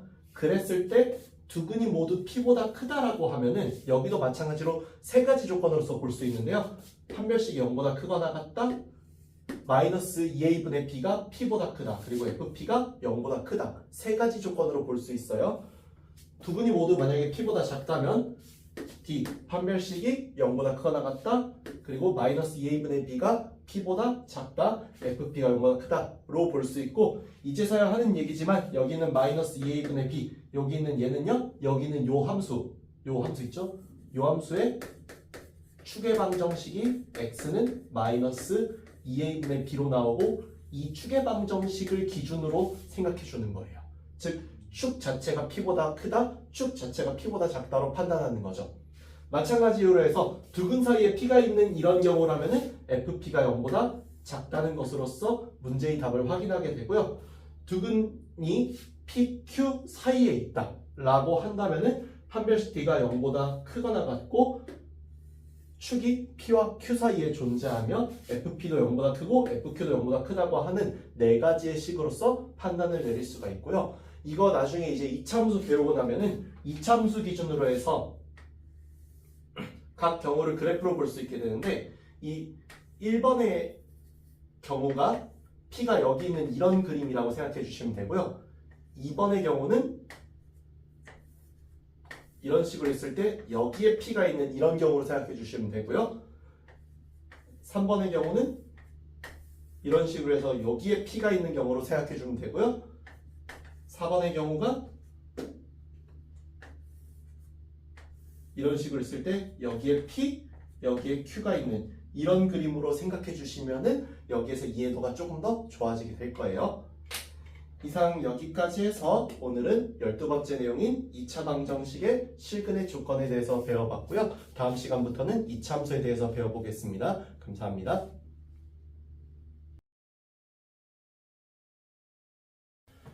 네, 안녕하세요. 오늘은 2차 방정식과 이참수의 관계에 대해서 배워보도록 하겠습니다. 첫 번째 우선은 2차 함수에 대한 지식부터 먼저 필요한데 가장 첫 번째로 y가 ax 제곱일 때를 보도록 할게요. y가 ax 제곱일 때 a가 0보다 크면 이렇게 아래로 볼록한 그래프가 나오고요. 그 다음에 a가 0보다 작으면 이렇게 위로 볼록한 그래프가 나오는 걸 알 수 있어요. 그때 꼭지점은 0,0으로 나온다는 것, 그리고 축의 방정식이라고 하는 건 여기 요 가운데 요거를 의미해요. 요 축의 방정식이 x는 0, y축 자체로 나온다라는 것. 그리고 절대값 a가 커질수록 그래프가 y축에 가까워진다는 건데 이게 무슨 말이냐면요. 만약에 절대값적으로 커지게 되면은 그래프가 이런 식으로 달라붙는다는 걸 의미해요. 절대값적으로 커진다는 건 양수일 때는 예를 들어서 1에서 2로 또는 2에서 3으로 이렇게 커지는 걸 의미할 거고 음수 부분에서는요. 이런 식으로 또 마찬가지로 절대값이 커질수록 이렇게 달라붙는 현상이 일어나는데 마이너스 1에서 마이너스 2로 a가 바뀐다거나 마이너스 2에서 마이너스 3으로 바뀐다거나 하는 경우에 이렇게 달라붙는 경우가 생겨서 이렇게 절대값 a가 커질수록 y축에 가까워진다는 특징이 생깁니다. 이걸 좀 더 일반적으로 좀 더 바꿔놓고 보는 게 우리 보통 표준형이라고 부르는 녀석이거든요. 여기는 요 형태예요. 요 형태 같은 경우는 여기는 p, q가 어디에 있는지 모르기 때문에 일단은 제가 여기 있는 좌표 축을 안 그린 상태예요. 그랬을 때 p, q라는 꼭지점을 기준으로 또 마찬가지로 여기 가운데 축의 방정식 기준으로 양쪽 대칭의 그래프가 나오게 되는데 여기는 이 축의 방정식 기준으로 양쪽 대칭의 그래프가 a가 0보다 클 때는 똑같이 아래로 볼록, 0보다 작을 때는 위로 볼록이더라 라는 거예요. 그럼 여기는 꼭지점은 p, q라고 여기는 요게 그대로 p, q로 꼭지점으로 나오게 되고 축의 방정식이 x는 p라고 나오는 것 똑같고요. 그 다음에 마찬가지예요. 절대값 a가 커질수록 여기 있는 그래프가 축의 방정식에 들러붙게 돼요. 가까워지게 됩니다. 그래서 앞서는 y축이 축의 방정식, 그러니까 x는 0이라고 하는 y축이 축의 방정식이니까 y축에 가까워진다라고 얘기한 거고 여기는 그냥 축의 방정식에 가까워진다라고 설명해주면 되겠죠? 그 다음에 여기는 요 경우를요 이제 일반형이라고 하는데 이 일반형 같은 경우는 이렇게 표준형의 꼴로 바꿔줄 수 있어서 표준형의 꼴로 바꿔서 계산하는 것을 원칙으로 합니다.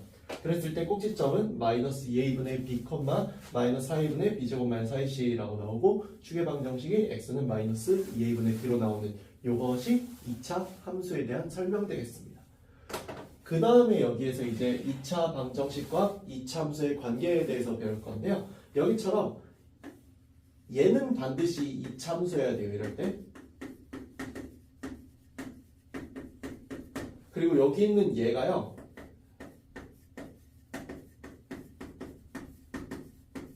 일차함수 또는 상수일 때, 상수함수일 때 많이 쓰이고요. 사실 이차함수로 해도 상관은 없어요. 상관없는데 이차함수로 보는 것보다는 보통 1차함수로 보는 게 좀 타당해가지고 1차 이하의 함수를 기준으로 볼 때 2차 방정식과 2차 함수의 관계는 두 개의 함수의 교점에 x좌표가 있을 겁니다.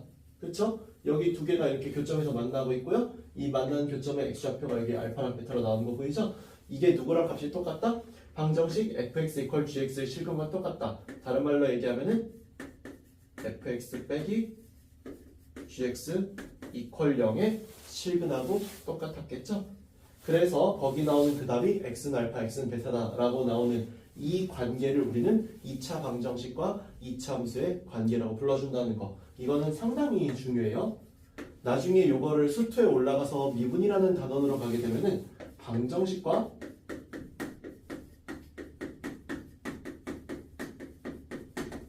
함수의 관계라는 개념으로 좀 더 확장시켜서 배우게 될 거거든요. 그때 확장시킬 때 이 개념이 거의 똑같은 느낌으로 들어가요. 여기서 함수만 2차에서 모든 다항함수로 바꿔주거나 또는 뭐 지수로감수도 다 되긴 하지만 지수로감수 이쪽은 이걸 잘 안 쓰니까요. 거의 대부분 다항함수에서 씁니다. 그래서 다항함수에서 거의 필수적인 공식 중 하나다라는 거 잘 알아두시면은 나중에 수투 가서도 편하게 이거 사용하실 수 있을 거예요.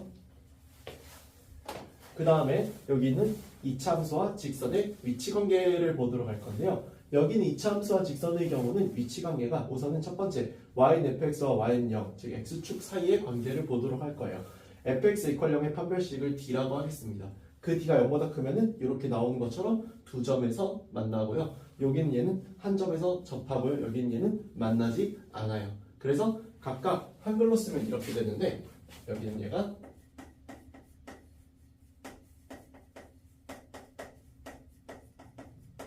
서로 다른 두 점에서 만나는 케이스 여기가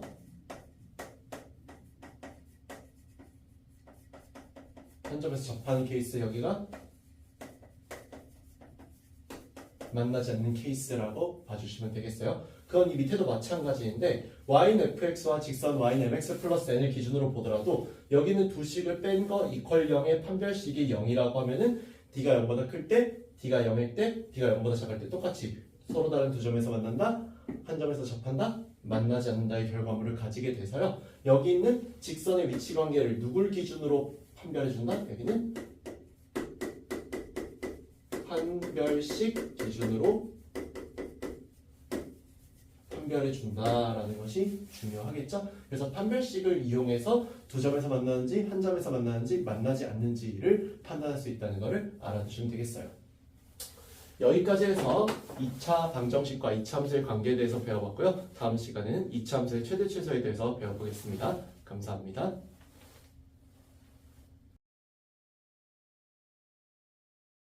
네, 안녕하세요. 오늘은 2차 함수의 최대 최소에 대해서 배워보도록 하겠습니다. 우선 2차 함수의 최대 최소를 보려면은 형태로서 이렇게 되어 있는 2차 함수를 먼저 볼 필요가 있어요. 이런 형태의 완전제곱식 형태 또는 표준형이라고 불러주는데요. 우리 보통 이런 애들은 표준형이라고 기억해 두시면 좋을 것 같아요. 어쨌거나 얘는 a가 0보다 클 때를 기준으로 보면은 x가 p일 때 최소값 q를 갖습니다. 그리고 최대값은 없어요. 반대로 a가 0보다 작으면은 x가 p일 때 최대값 q를 갖고 최소값이 없습니다. 그러니까 어떻게 기억하시면 되냐? a가 0보다 클 때는 최소값을 갖는다. 뭘로? 여기 있는 q로. 마찬가지로 a가 0보다 작을 때는 최대값을 갖는다. 뭘로? 여기 있는 q로. 이렇다라고 생각해 주면 되고요. 다음에 여기 있는 이런 식의 형태는 이렇게 식을 바꿔주는 방법을 채택을 해요. 그래서 실전에서는 y는 a의 x 더하기 2a분의 b의 뭐 제곱 빼기 4a분의 b제곱 마이너스 4ac 이런 식으로 변형을 하게 되긴 할 건데요. 여기는 요거는 공식으로 외우는 것보다 문제를 통해 직접 해보시는 게 훨씬 더 쉬우실 가능성이 높기 때문에 이 공식을 따라 외우거나 할 필요는 없고 그냥 참고사항 정도로만 알아두시면 좋겠어요.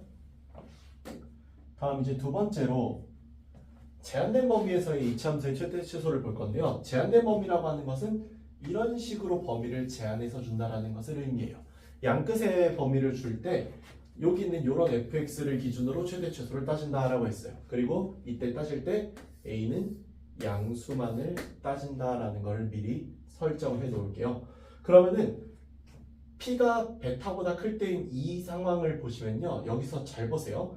p가 베타보다 컸기 때문에 현재 그래프는 이렇게 빨간색 형태까지만 나올 수밖에 없어요. 왜냐면은 여기에서 정의된 fx에 대한 최대 최소이기 때문에 이 바깥쪽의 그래프들은 그냥 점선으로 그려놓은 이유가 실제 그래프로 나오지 않기 때문이에요. 그러면은 여기 있는 이 그래프를 봤을 때 최대값은 바로 여기 있는 요 점에서 나오겠죠? x가 알파일 때 최대를 갖는다는 거. 최소는 또 언제예요? 여기는 베타일 때 최소를 갖는다는 거를 기억할 수 있겠죠. 그 다음에요, 알파부터 베타 사이에 있는 t일 때는요, 최대가요 여기 또는 여기 둘 중에 그냥 큰 값으로서 최대값을 가져요. 그래서 이건 직접 둘 다 대입해보고 확인을 해야 되는 문제이고, 최소값은 여기는 x가 p일 때 fp로 나온다는 거 확인할 수 있을 겁니다. 다음 세 번째로 p가 알파보다 작을 때, 그때는 그래프가 이런 형식으로 나오기 때문에 최대가 x가 베타일 때 나오는 f베타 또는 최소가 x가 알파일 때 나오는 f알파로서 지금 보시면은 f알파가 최대, f베타가 최소인 경우, 그리고 f알파, f베타 중에 큰 값, 그리고 f베타가 최대, f알파가 최소, fp가 최소인 그림 볼 수 있죠. 지금 그러면은 말은 되게 어렵겠지만 결론적으로 여기 있는 얘는요, 결국 f 알파, f 베타, f p 중에서만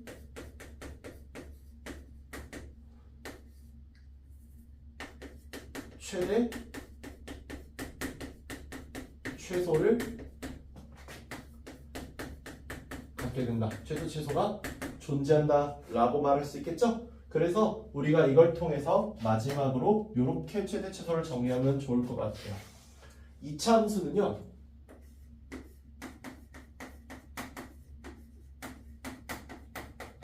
그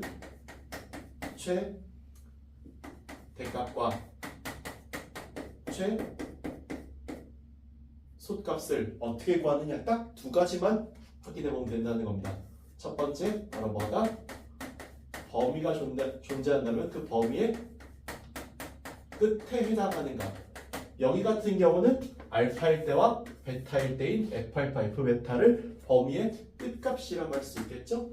그리고 두 번째로 이거는 범위 내에 있을지 모르니까 범위 내의 꼭지점이라고 분명하게 언급을 해줄 필요가 있어요.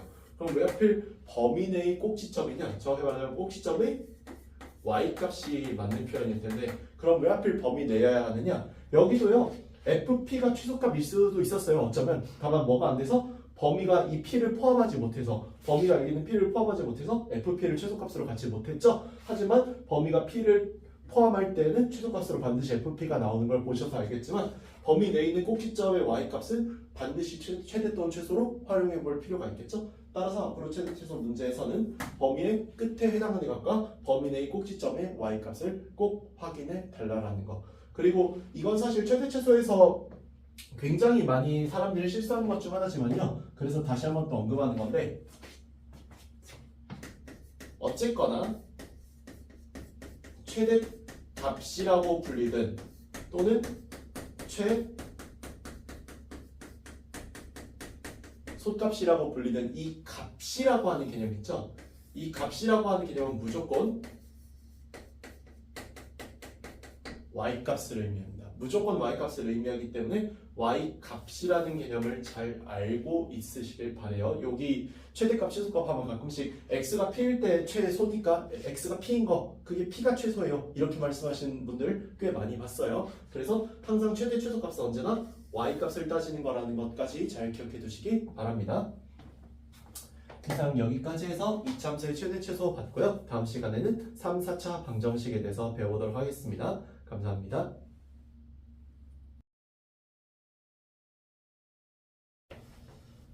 네, 안녕하세요. 오늘은 3차, 4차 방정식의 풀이에 대해서 배워보도록 하겠습니다.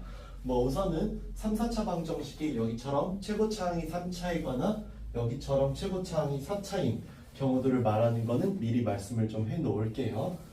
풀이법은 크게 4가지로 구분할 수 있는데, 우선 첫 번째가 인수정리와 조립제법을 이용한 풀이에요. 그래서 여기서 인수정리와 조립제법을 어떻게 이용하는지 보면은, 현재 여기 있는 이 식은요, x는 1을 대입해 보면은 그 대입 결과 좌변이 0이 되고 우변이 0이므로 식이 성립한다라는 것을 볼 수 있어요. 따라서 이 말은 여기 있는 x 세제곱 빼기 3x 제곱 빼기 2x 빼기 4라는 이 다항식이 x 빼기 1을 인수로 갖는다라는 것을 의미하는 거거든요. 그래서 x 빼기 1이 인수임을 알았으니까 우리는 조립제법을 통해서 식을 구체화시킬 수 있다는 겁니다. 그래서 여기 있는 얘를 이렇게 개수를 가지고 와서 조립제법을 써보면 1, 1, 마이너스 2, 마이너스 2, 마이너스 4, 마이너스 4에서 0으로 나오므로 여기 있는 이 식이 x 빼기 1, x제곱 마이너스 2x 마이너스 4가 0이 된다라고 나오게 되고 여기 문제에서 얘가 0 또는 얘가 0인 게 답인 거죠. 따라서 x는 1이 되거나 또는 x는 1 플러스 마이너스 루트 5라는 2차 방정식의 근해 공식을 써서 답을 구해주면은 여기 있는 인수정리 및 조립제법을 이용해서 문제를 풀 수 있더라라는 겁니다. 그래서 어떻게 하는 걸 기억하시면 되냐? 여기 있는 문제에서 여기 있는 요 인수를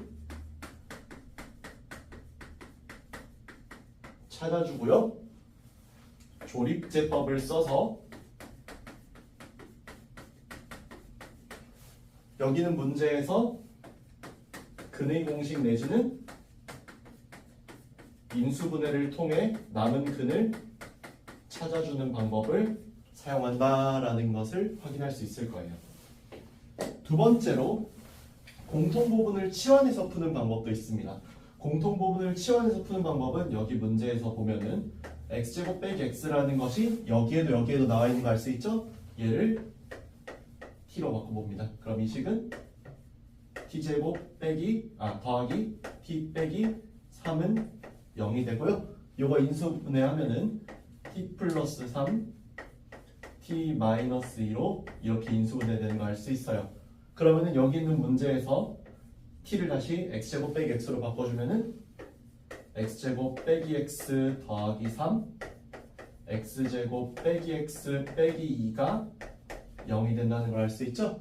그럼 여기에서 얘는 근해 공식으로 얘는 인수분해로서 계산해주면 되는데 여기 인수분해해주면은 x 플러스 1 x 마이너스 2 x제곱 빼기 x 더하기 3 이퀄 0이 되므로 x는 마이너스 1 또는 x는 2 또는 여기 근해 공식을 통해 나오는 x는 2분의 1 플러스 마이너스 루트 11i라고 나오게 된다라는 거 알 수 있을 거예요.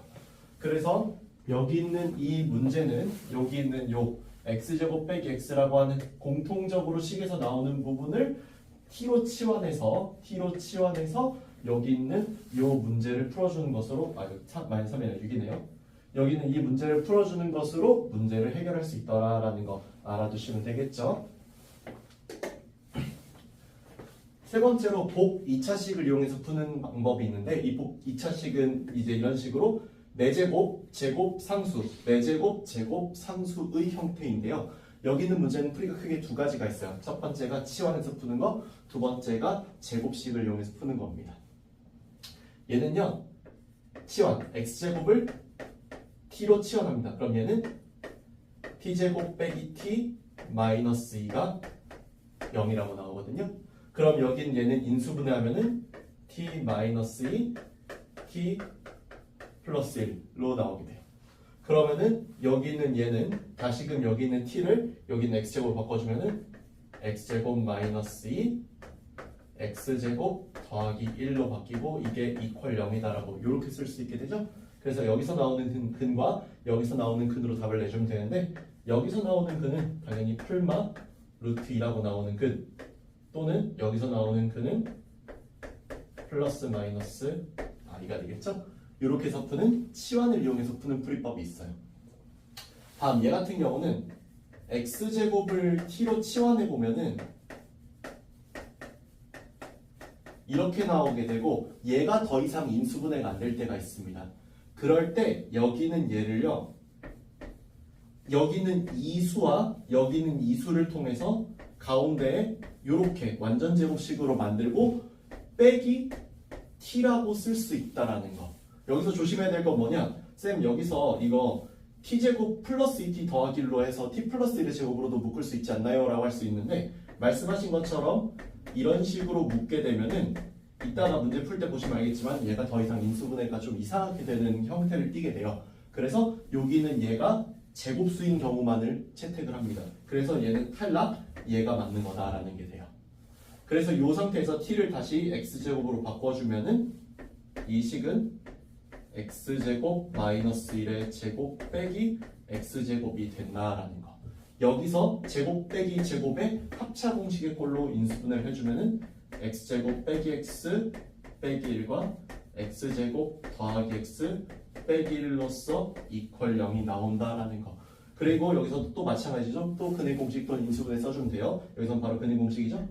x는 2분의 1 풀마 루트 5 또는 x는 2분의 마이너스 1 풀마 루트 5라고 나온다는 거 확인하실 수 있게 될 거예요. 그래서 여기는 복 2차식 같은 경우는 여기에서 이제 단계가 달리게 되는데 치환하고 여기에서 치환한 결과로 인해서 인수분해가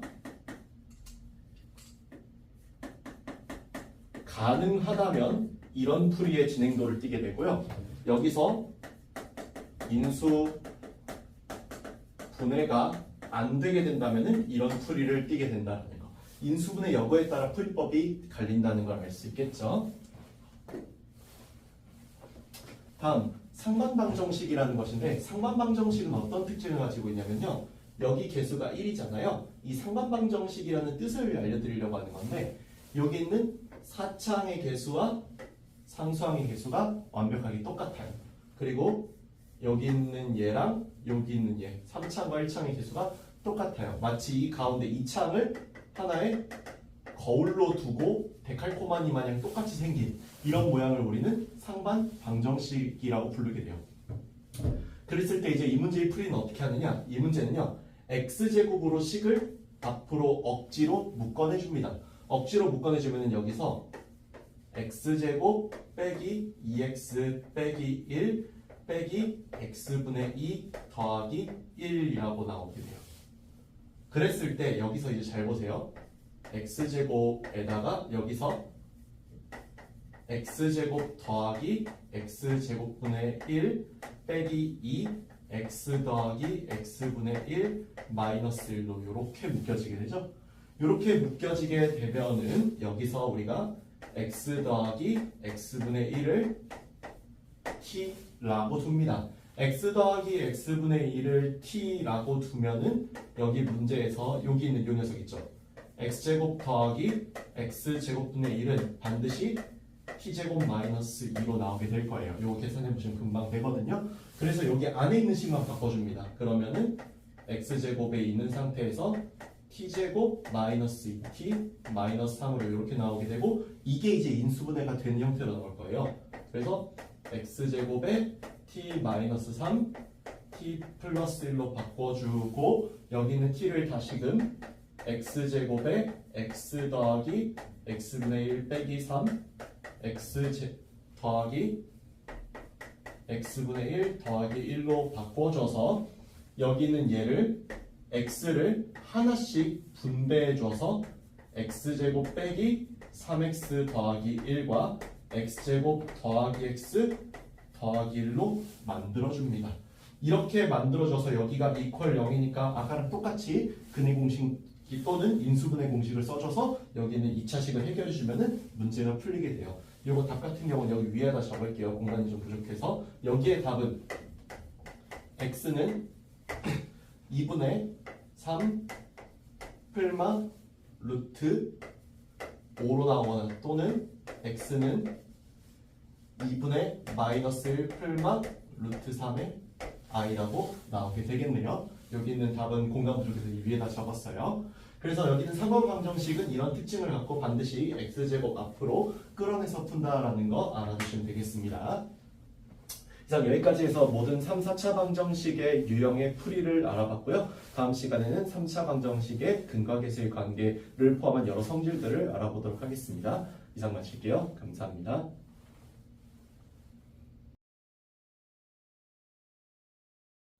네, 안녕하세요. 오늘은 3차 방정식의 근과 계수의 관계에 대해서 배워보도록 하겠습니다.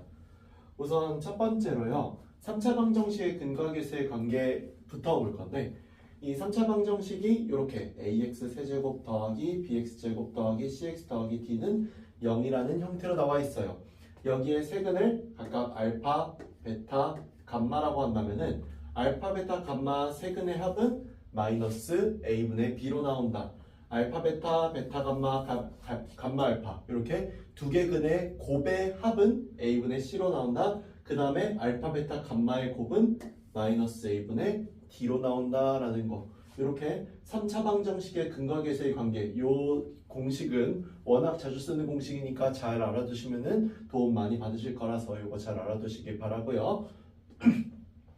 그 다음에 3차 방정식을 작성할 때는 세수 알파, 베타, 감마를 근으로 하는 이제 x 세제곱의 개수가 k인 3차 방정식을 이렇게 인수분해 되어 있는 형태로 쓰셔도 되고 얘를 다 전개시킨 이런 형태로 쓰셔도 되기 때문에 이거 두 개 다 외워 놓으실게요. 두 개 다. 알겠죠?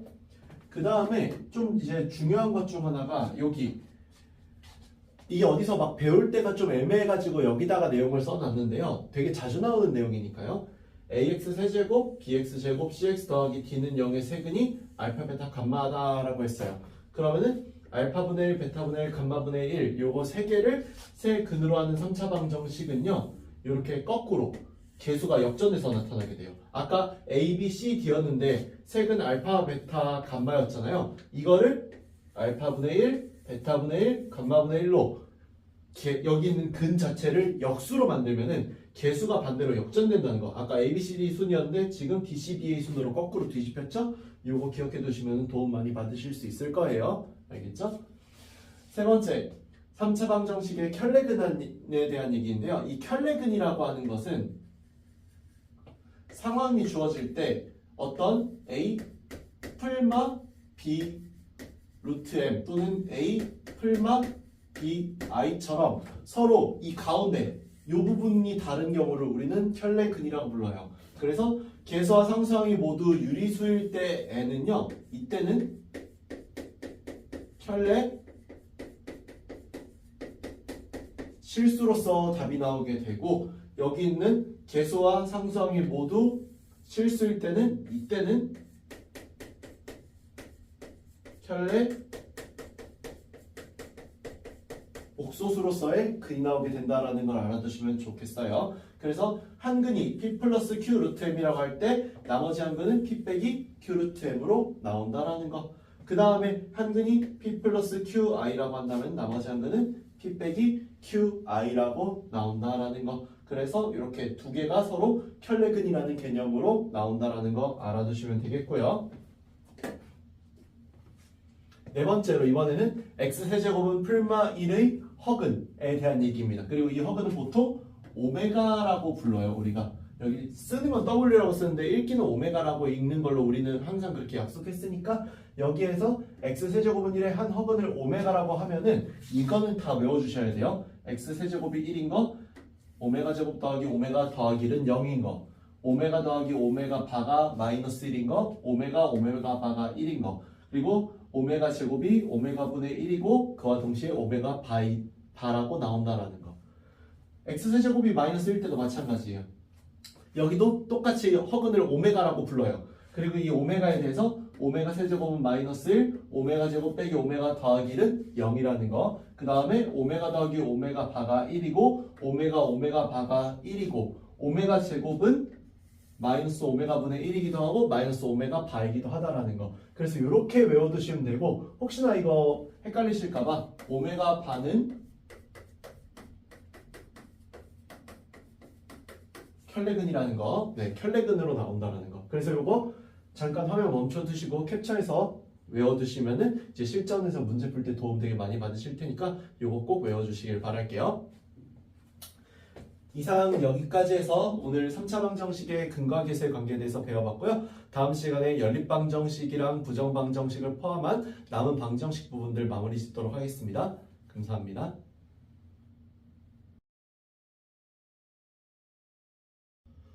네, 안녕하세요. 오늘은 연립방정식과 부정방정식에 대해서 배워보도록 하겠습니다. 우선 연립방정식과 부정방정식에 대해서 일단 연립방정식부터 먼저 할 건데, 우리가 배울 연립방정식은요, 미지수가 몇 개인? 2개인 연립 2차 방정식에 대해서 배워볼 거예요. 그래서 우리 중학교 때 배웠던 1차 방정식의 연립이 아니라 2차 방정식의 연립을 보겠다라는 거. 그리고 가장 기본적인 형태를 볼 거고요. 실전 문제에선 더 다양한 형태들이 많이 나오니까 이것만이 막 전부가 아니라는 거. 그래도 이것만 있으면은 모든 문제를 다 풀 수는 있어요. 문제를 풀면서 이제 좀 더 좋은 방법들을 많이 배워야겠지만 가장 기본적으로 이 두 방법이 가장 많이 쓰인다라는 거 알아두실게요. 우선 1번부터 보시면요. 1차와 2차가 연립되어 있는 꼴이에요. 이때는 1차식을 2차식에 대입하여 문제를 풀어주는 것이 기본입니다. 문제 형태를 보시면은 여기서 2x 플러스 y가 1이고 x제곱 빼기 y가 2라고 하는 두 개식이 연립되어 있어요. 이거 어떻게 푼다고요? 1차식을 2차식에 대입한다고요. 그래서 대입하기 편하게 여기서 우선은 y를 마이너스 2x 플러스 1로 바꿔서 여기 이 식에다가 대입을 해줄 거예요. 대입을 해주면은 x제곱에다가 여기에 마이너스 2x 더하기 1로 이렇게 대입이 되죠. 이 대입의 결과는 당연히 x제곱 더하기 2x 빼기 1이고 이게 2라는 거니까 x제곱 더하기 2x 마이너스 3은 0이다라고 나올 거예요. 식을 이렇게 위로 좀 올려볼게요. 위로 올려보면은 여기 있는 이 식은 x 마이너스 1, x 플러스 3이 0이 되므로 x는 1 또는 x는 마이너스 3이라는 두 개의 근을 갖게 될 거예요. x가 1일 때 n은 여기다 대입해보면 y가 얼마로 나올 거고 마이너스 1로 나올 거고 x가 마이너스 3일 때 여기다가 대입하면 y는 7로 나오겠죠. 따라서 이렇게 두 개의 결과를 가지고 우리 답을 어떻게 내야 된다? 이렇게 묶어서 내야 된다. x는 1, y는 마이너스 1로 이렇게 하나 묶고 또는 x가 마이너스 3, y가 7이다라고 이렇게 두 개의 답을 내는 게 문제의 정답이 되는 게 미지수가 두 개일 때, 그 중에서도 1차와 2차의 연립일 때 푸는 풀이법이다라는 거예요. 만약에요 2차 두 개를 연립하는 이런 2번식의 형태잖아요. 그러면은 2차식 중 하나를 인수분해할 건데 이 인수분해하는 대상자가 누구냐? 항상 언제나 여기가 이퀄 0이 되어 있는 식이 분명히 있을 거거든요. 이 이퀄 0이 되어 있는 식이 인수분해 대상식이에요. 알겠죠? 그렇게 해서 1차식을 구해서 그 1차식을 대입해서 1번처럼 똑같이 푸는 거다라는 건데요. 얘도 보시면은 우선 얘를 인수분해부터 해보면은 x 빼기 y, x 더하기 y가 0이다잖아요. 그러니까 x 이퀄 y 또는 x 이퀄 마이너스 y니까 이 두 개를 각각 여기다 대입해서 답을 구하겠다 이런 뜻이에요. x는 y식부터 먼저 대입해주면은 x 자리에 y 대입해주면 4, y제곱은 4니까 이때 y는 풀마 1이죠. 그리고 그때 x는 y와 같다고 했으므로 이때의 답은 x가 1이고 y가 1이다. 또는 x가 마이너스 1이고 y가 마이너스 1이다로 하나가 나올 거고 또 하나가 x는 마이너스 y를 여기다 대입할 수도 있죠. x는 마이너스 y를 여기다 대입하면요. 이 y제곱은 4라고 나와서 y제곱은 2라서 y가 플러스 마이너스 루트 2라고 나올 텐데 이 식은 누굴 기준으로? 이 식을 기준을 대입한 걸 기준으로 만든 거죠. 따라서 이때의 답은 x가 루트이면은 y가 마이너스 루트 2다. 또는 x가 마이너스 루트이면은 y가 루트 2다라고 해서 조금 이게 식이 좀 더럽게 써지긴 했는데 요렇게가 4개가 모두 다 답이 되는 요런 형태. 요게 2차식 2개가 있을 때의 풀이법이에요. 그래서 인수분해를 하든 아니면 1차식으로 나와 있든 1차식을 2차식에 대입하는 방법을 쓴다라는 것은 바뀌지 않는다는 거 알아두시면 되겠습니다. 두 번째 내용으로 공통근을 갖는 방정식이라고 했는데 이 공통근이라는 것은요 2개 이상의 방정식이에요. 여기선 제가 2개만 따지긴 하겠지만 2개 이상의 방정식이 공통으로 갖는 근을 우리는 공통근이라고 불러주겠다라고 개념을 약속을 할 거예요. 그러면 이런 느낌이죠. fx는 0, gx는 0이라고 하는 두 방정식의 공통근이 x는 알파라고 있대요. 이 조건이 주어진다면 f알파랑 g알파가 둘 다 0인 건 당연하죠. 근데 이걸 말을 발전시키면요. fx 플러스 gx 또는 fx 빼기 gx가 0이다라고 하는 새로운 방정식의 해로 x는 알파를 잡을 수 있다라는 거죠. 이 얘기는 fx에다가 p라는 상수, gx에다가 q라는 상수를 곱해서 더하거나 뺀 것이 0이다라고 하는 또 다른 새로운 방정식의 해도 x는 알파로 나온다라는 거. 근이 똑같이 나온다라는 거. 그래서 x는 알파라는 근이 사라지지 않고 계속 유지가 된다라는 것이 공통근이 가지고 있는 가장 큰 의미라고 할 수 있겠어요.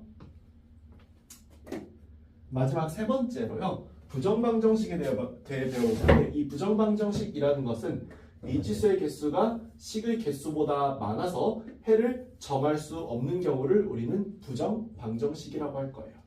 대표적으로 두 가지 케이스가 있는데 첫 번째로 정수 조건이 주어지는 케이스예요. 정수 조건이 주어진다는 건 뭐냐? 여기처럼 x 더하기 2y가 10이라는 것의 근을 구할 거예요. 그럼 보시다시피 문자가 몇 개예요?